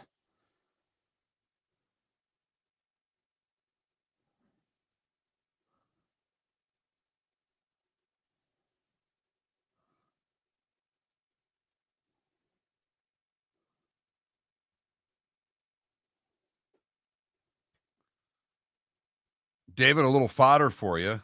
Apparently, there's a JUCO big man by the name of Charles Caporaso, and John Rothstein is saying he is committed to Jacksonville. What's his name? Charles Caporaso. Caporaso? Caporaso?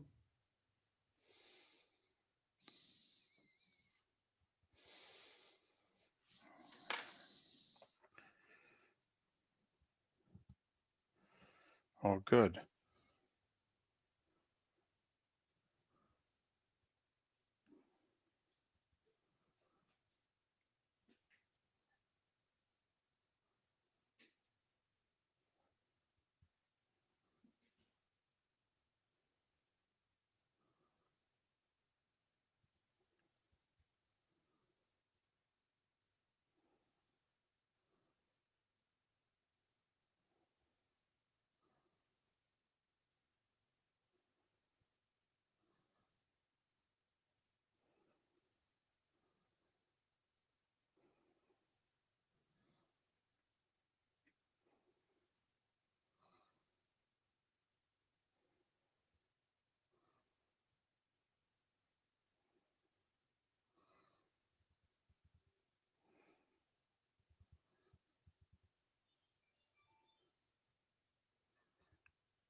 Welcome to the bonus hour, brought to you by Jason and Todd at the Diamond District. And now, here's Mark Miller and David Moulton. 21 minutes past the hour. Miller and Moulton, MillerandMoulton.com, Miller_Moulton on X. A little more on the college football playoff coming up. Good, bad, and ugly. What's on tap today was the day when. Some final thoughts. Also 15 plus minutes away. Hey, we mentioned this story yesterday, but we're going to go a little goober on you here for a couple minutes, or at least I am. We mentioned this story yesterday, but we didn't dwell on it. We had a lot of other things to talk about. A really big story happened this week, which only affects one athlete this week, but this could change college sports entirely going forward. When that Vanderbilt quarterback sued the NCAA because he played a year of JUCO ball, and the NCAA counts that, and he went to court and said, you can't count that. A year of JUCO can't equal a year of D1 college. Look at all that we have in D1 college and NIL and whatever. We don't have any of that in JUCO. It ain't apples and apples. It ain't even apples and oranges. And the court said, you're right. And so this Vanderbilt quarterback's getting another year of eligibility. He didn't win outright, but he got what is it they call it? Did he get a stay or an injunction? Right. Okay. So, but the expectation is he's going to win. You know how many people in other sports play JUCO? Especially hoop? Baseball? Softball? Yeah, but softball's not getting NIL money. Sure. Most places no. Although, actually, I think, was it Texas Tech that actually laid out, okay, their NIL money and how much of it is going to each sport? I thought I saved that. I could look that up in my phone.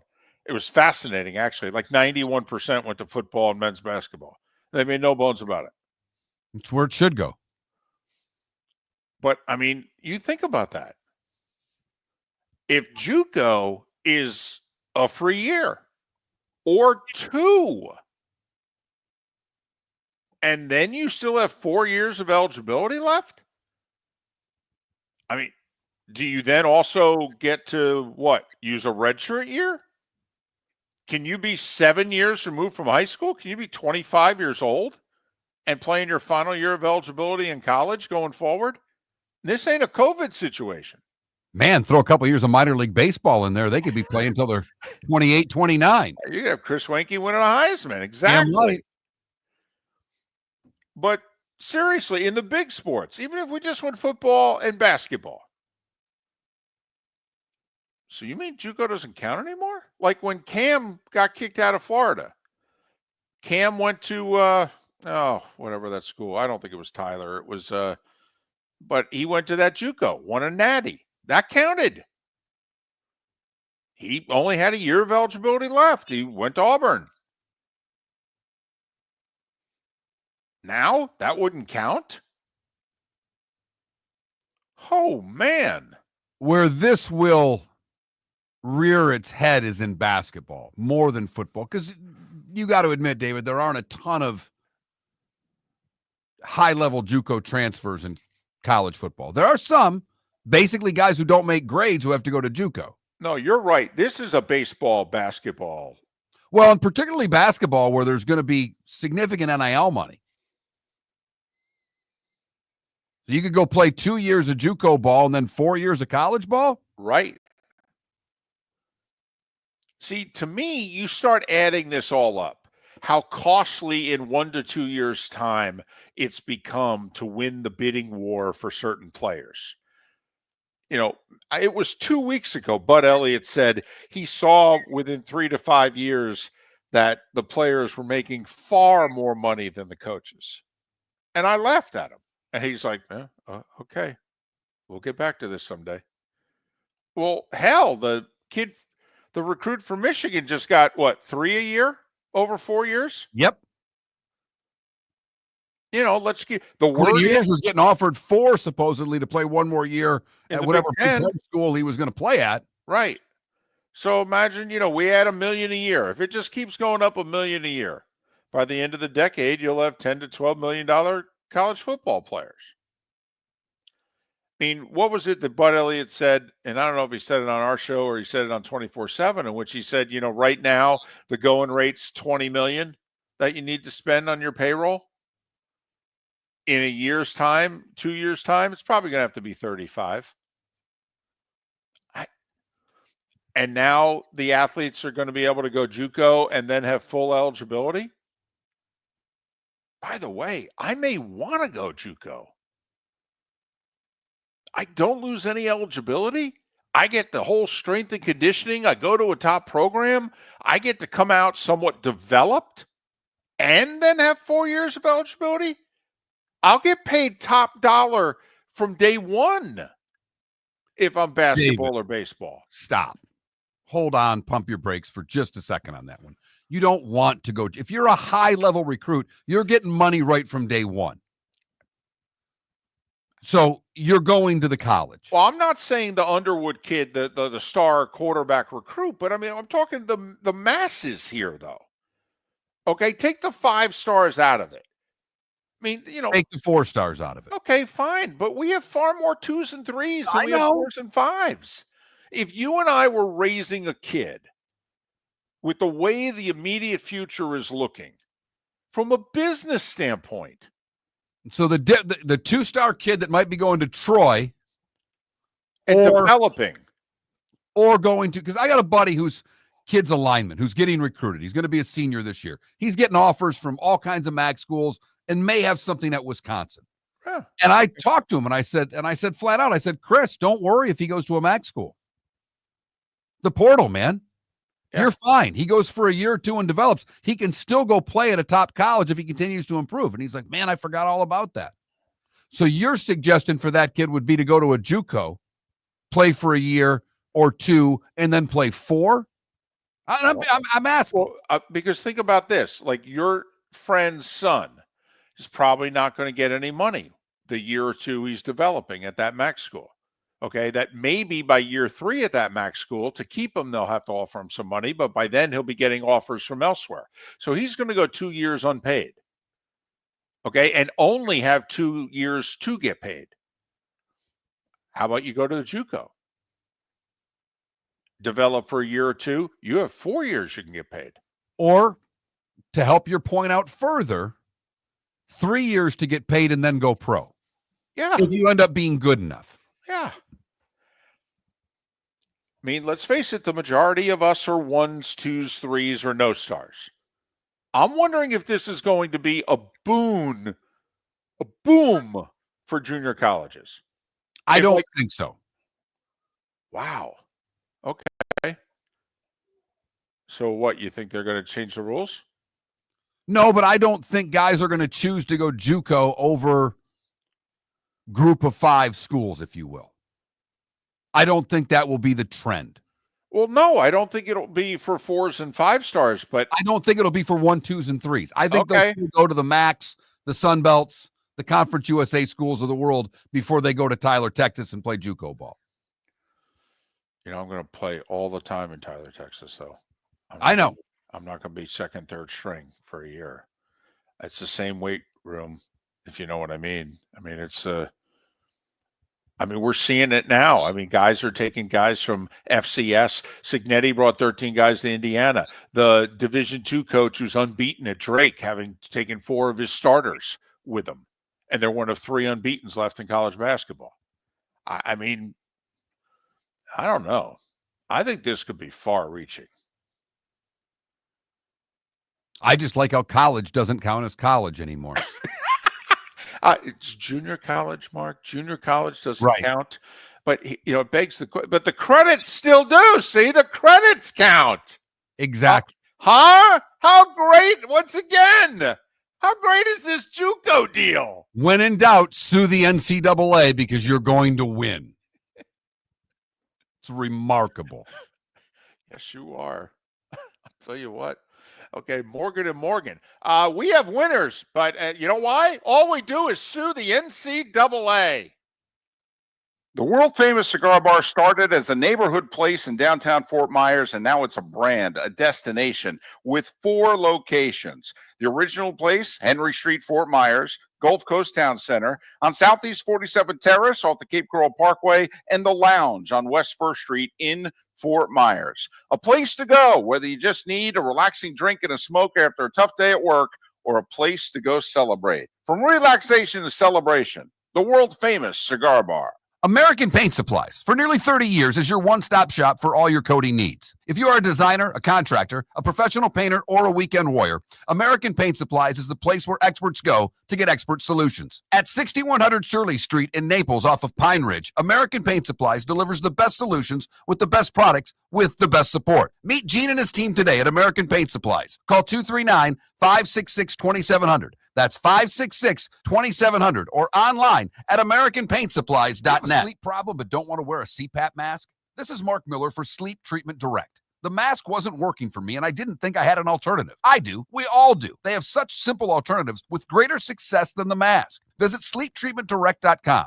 That's SleepTreatmentDirect.com. And if you are like me and your CPAP machine isn't working for you, it's time for a change. Call 239-444-1741. That's 239-444-1741. Sleep Treatment Direct. Sleep safe and sound. Visit Jason and Todd at the Diamond District. For 22 years, Jason and Todd at the Diamond District have been making Christmas merry and bright, and this year is no exception. Discover the best values on diamond stud earrings and diamond bracelets at 23% off. And more deals on diamond fashion jewelry, pre-owned Rolex watches, and exotic gemstone jewelry, along with estate jewelry. Jason and Todd will take up to 50% off. Santa's GPS points to one jewelry store, the Diamond District. This is Miller and Moulton.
People are going crazy because of the snow in South Bend. People love football in the snow. They absolutely love it, especially when they live in the South and they could just watch it from the cozy confines of their home.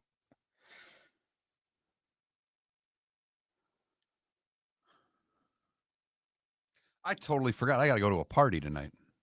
We're leaving early.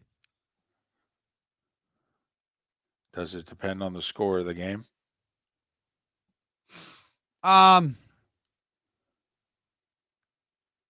Kinda.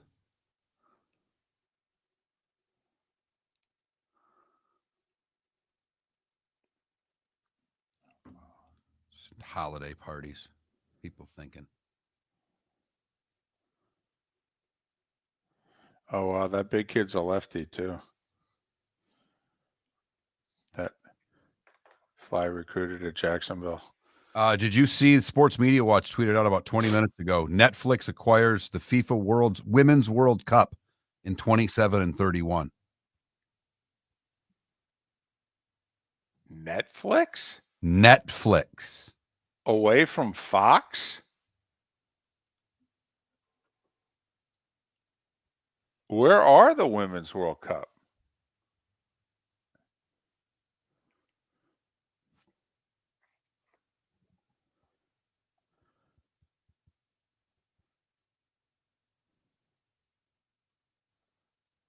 I don't know the answer to that.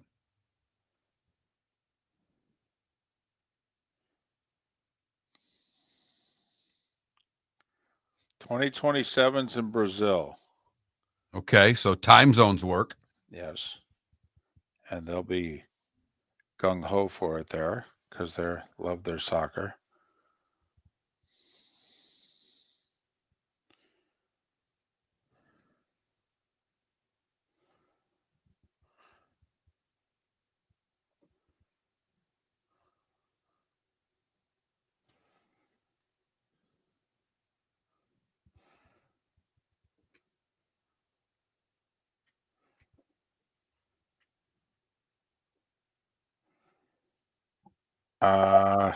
It might be Barcelona in 2031. Oh, they haven't decided 2031 yet.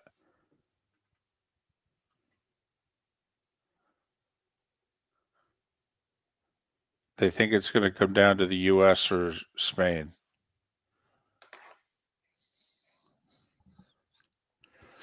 Wow.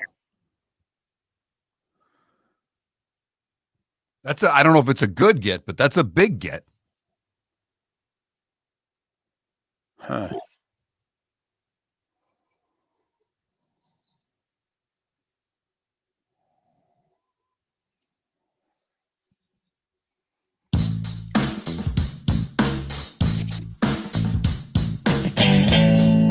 Welcome back to Miller and Moulton. Text the guys what's in your mind at 21,000. That's 21000. And now, here's David Moulton. 22 minutes before the top of the hour, 16 till we're done yapping. Football Friday. Football Friday. Miller and Moulton, millerandmoulton.com, Miller_Moulton on X. College football playoffs get underway tonight. Gators in a bowl game this afternoon. Do you believe in the whole, hey, we got a little mo going in a program, we got to keep the mo going? To a degree. I mean, the bowl games now with players opting out and things the like, it's tough to put a lot of seriousness in the bowl games. But I think for Florida, they're going to take this game pretty seriously. Well, I would hope so. I mean, Lagway will, and teams following him, right? Absolutely. For what it's worth, I took Tulane in the 10. So did Lee Sterling. So, see, most of you, once you heard I was taking the 10, you're like, well, then I'm going to take the Gators. Then you heard that the pro took Tulane, and you're like, oh, well, I don't know. Do not doubt one David Moulton. He battled back from numbers that no one would want to even talk about early in the season. He buried himself in such a way that I didn't think he could get to 500. And he is within a game. He tries to say that he is 500 because he was forced into a pick by me. While that is true, I've never been able to force David to do anything in the 20-plus years that we've known each other. So I really don't think I'm able to force him into a bet. It's funny, people have been suggesting in the Twitch chat room that the good thing is about you forcing that A&M loss on me is that if my after-the-fact 2 FCS picks tomorrow come through, I get to claim them as wins on Monday. That's a bunch of crap because we can go back and roll the tape. It was not the next segment that I forced you in the bet. It was that segment. We can play it. I'll play the damn thing on the air. You have a different set of memories to this, and I've got backup in the Twitch chat room. It was right after you're like, what do you mean? You picked 7 games, like you didn't pick A&M in Texas? And you went, okay. All right. You're right. I've been saying for 7 months they're going to win. I guess I have to pick them in the points. Yep. But so we got a bowl game at noon. We got the Gators at like 3:30. Got college football tonight. Snow on the ground. Don't know if it will be snowing, but snow on the ground in South Bend, Indiana. Hello. The football is football tomorrow. It's that time again, nearing the end, but not quite there yet. Here's Mark Miller with Today Was the Day When. We start today in 1921. It's late. The American League votes to return to a best-of-7 World Series. The NL votes best-of-9. Commissioner Kennesaw Mountain Landis casts the deciding vote to return to a best-of-7 series. The Christmas classic It's a Wonderful Life debuted today in 1946. It was today in 57 that Elvis received his draft notice. 1974. One of the epic Christmas movies ever made was released, The Godfather Part 2. Right in time for the holidays. Nothing says Christmas quite like The Godfather Part 2. Right. Well, for those of you that all say Die Hard's a Christmas movie, I'm going to say Godfather is. Joe Walsh joined the Eagles today in 75. The Browns set a team record for most fumbles and most turnovers in a game today in 1981. 9 fumbles, 10 turnovers. That's Browns football, baby. Wow. Guy Lafleur scored his 500th goal today in 83. Howard Cosell retires from television sports after 20 years with ABC today in 85. Today in 91, a happy day for Tampa. The NHL approves expansion teams for both the Ottawa Senators and the Tampa Lightning. Father of the Bride debuted today in 91. the remake of the 50s Father of the Bride.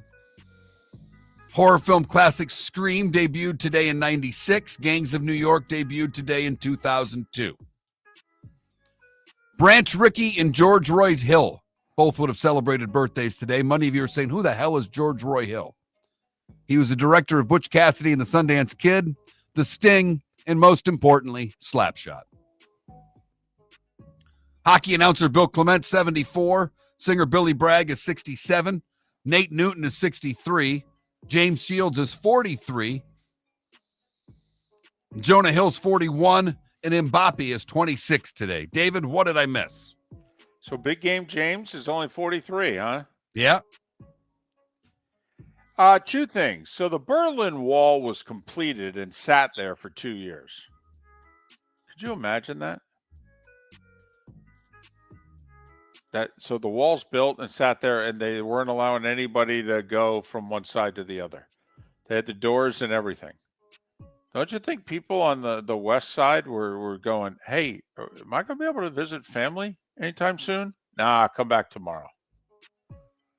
Anyway, today in 63, it opened for the first time. 4,000 people went from west to east to visit family and what have you. So I spent a summer in Europe studying. And I did not go to Germany. Friends of mine did, and one went to East Germany. And he said it was amazing to go from West Berlin to East Berlin, how everything just seemed gray on the other side. He said it was the weirdest thing I'd ever experienced in my life. Obviously, we got a lot going on in the country right now. But when you see pictures like, those of us old enough to remember Brokaw broadcasting the nightly news from on top of the Berlin Wall and watching them, what was take place and what's going on in Syria now. I mean, for 3 minutes, if you just, leave your body, if you will, and try to transport yourself into being at that place at that time, you go, oh my goodness, this is wild. Roger and Me, 35 years ago. Opened in theaters today. Rabbits for pets or food. So. Time to see life a little bit differently. Here's Mark Miller with the good, the bad, and the ugly. What do you got, Mark? We go to Broken Arrow, Oklahoma, where Santa Claus made an early visit to help preside over 14 weddings in the city's pre-Christmas Wedding Wednesday. Wedding Wednesday? Wedding Wednesday. Is that like 2 for Tuesday? It is.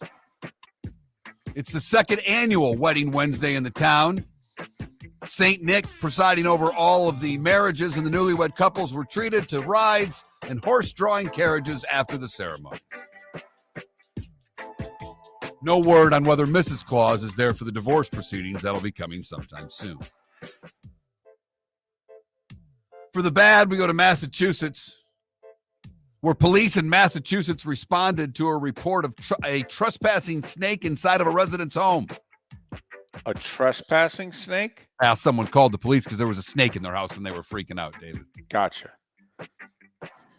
2 officers accompanied the city's animal control to assist the caller, who said she was very upset.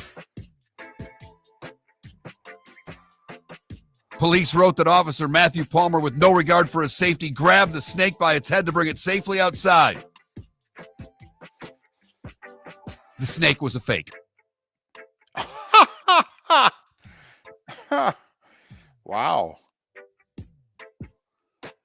Another tenant in the house knew of the female's fear of snakes and planted a fake one inside the house to scare the roommate.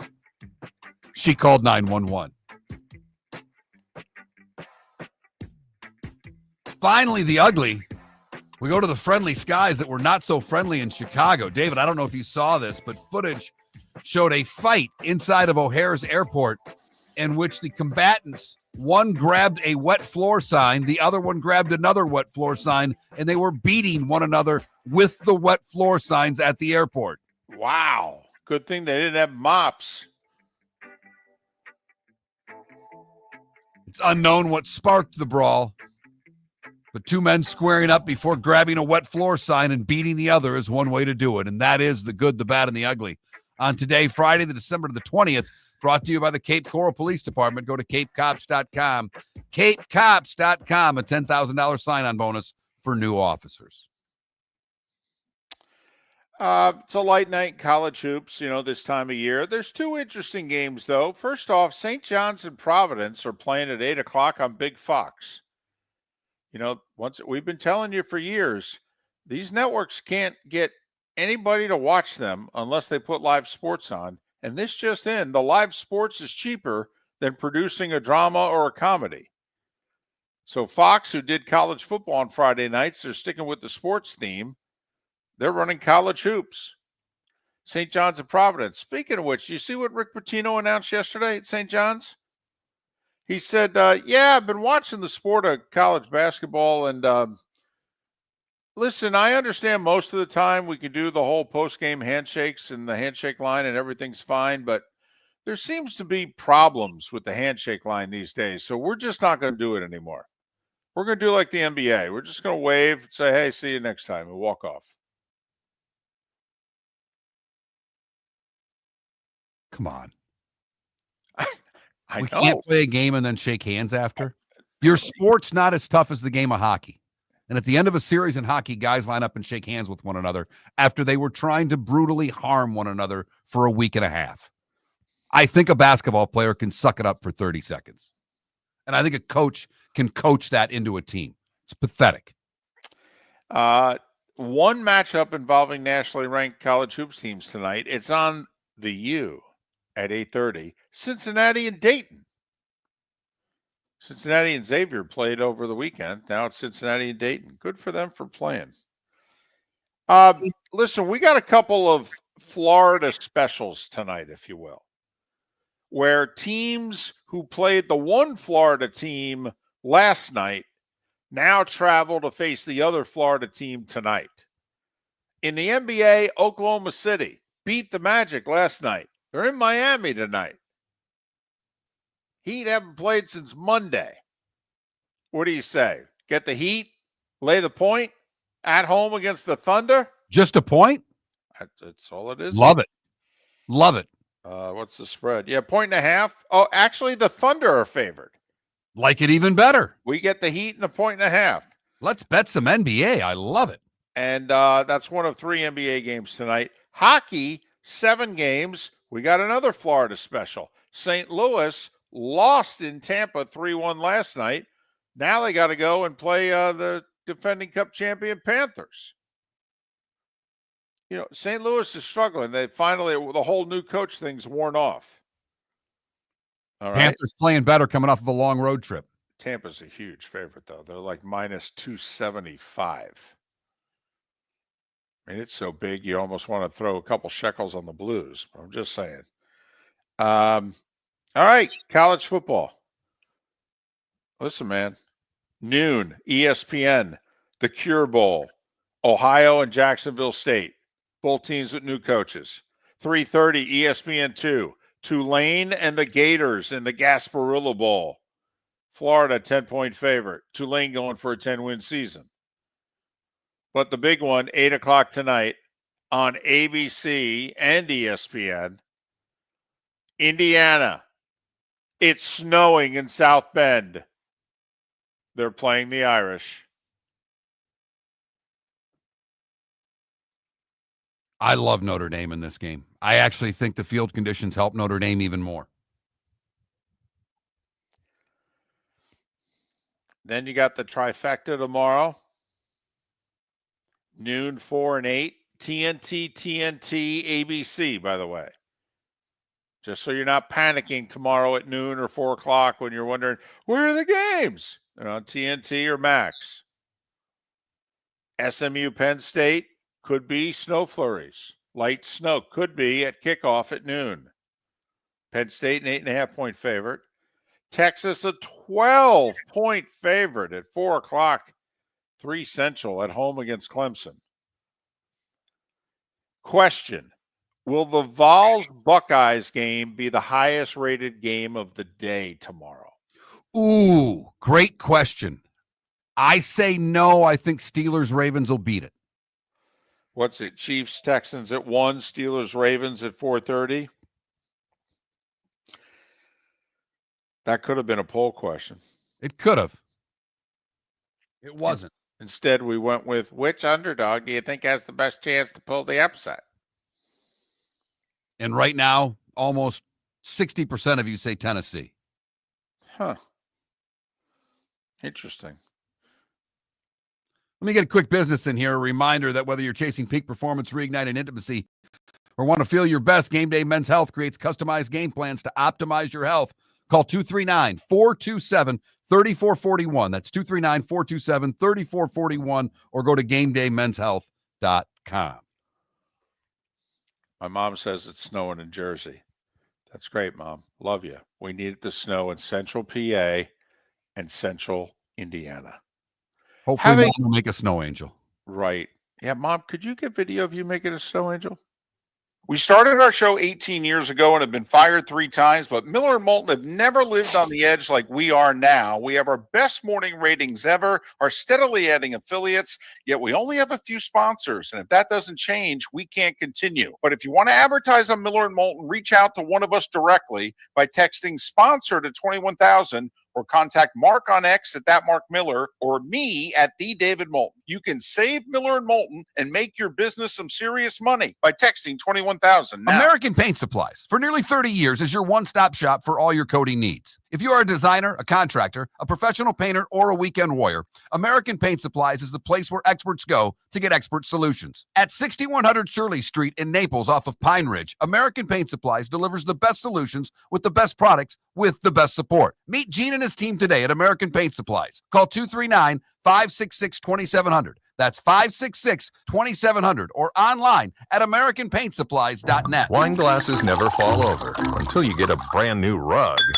Oh, no! Ketchup bottles act normal till you're wearing a new shirt. Oh, you kidding me? And rocks slide peacefully on the road till the day you get a brand new windshield. Then they fly up off the road and attack without mercy. That's why new windshields from Glass Doctor come with our windshield protection plan. Unlimited repairs and 1 replacement for 12 months. Don't just fix it, protect it.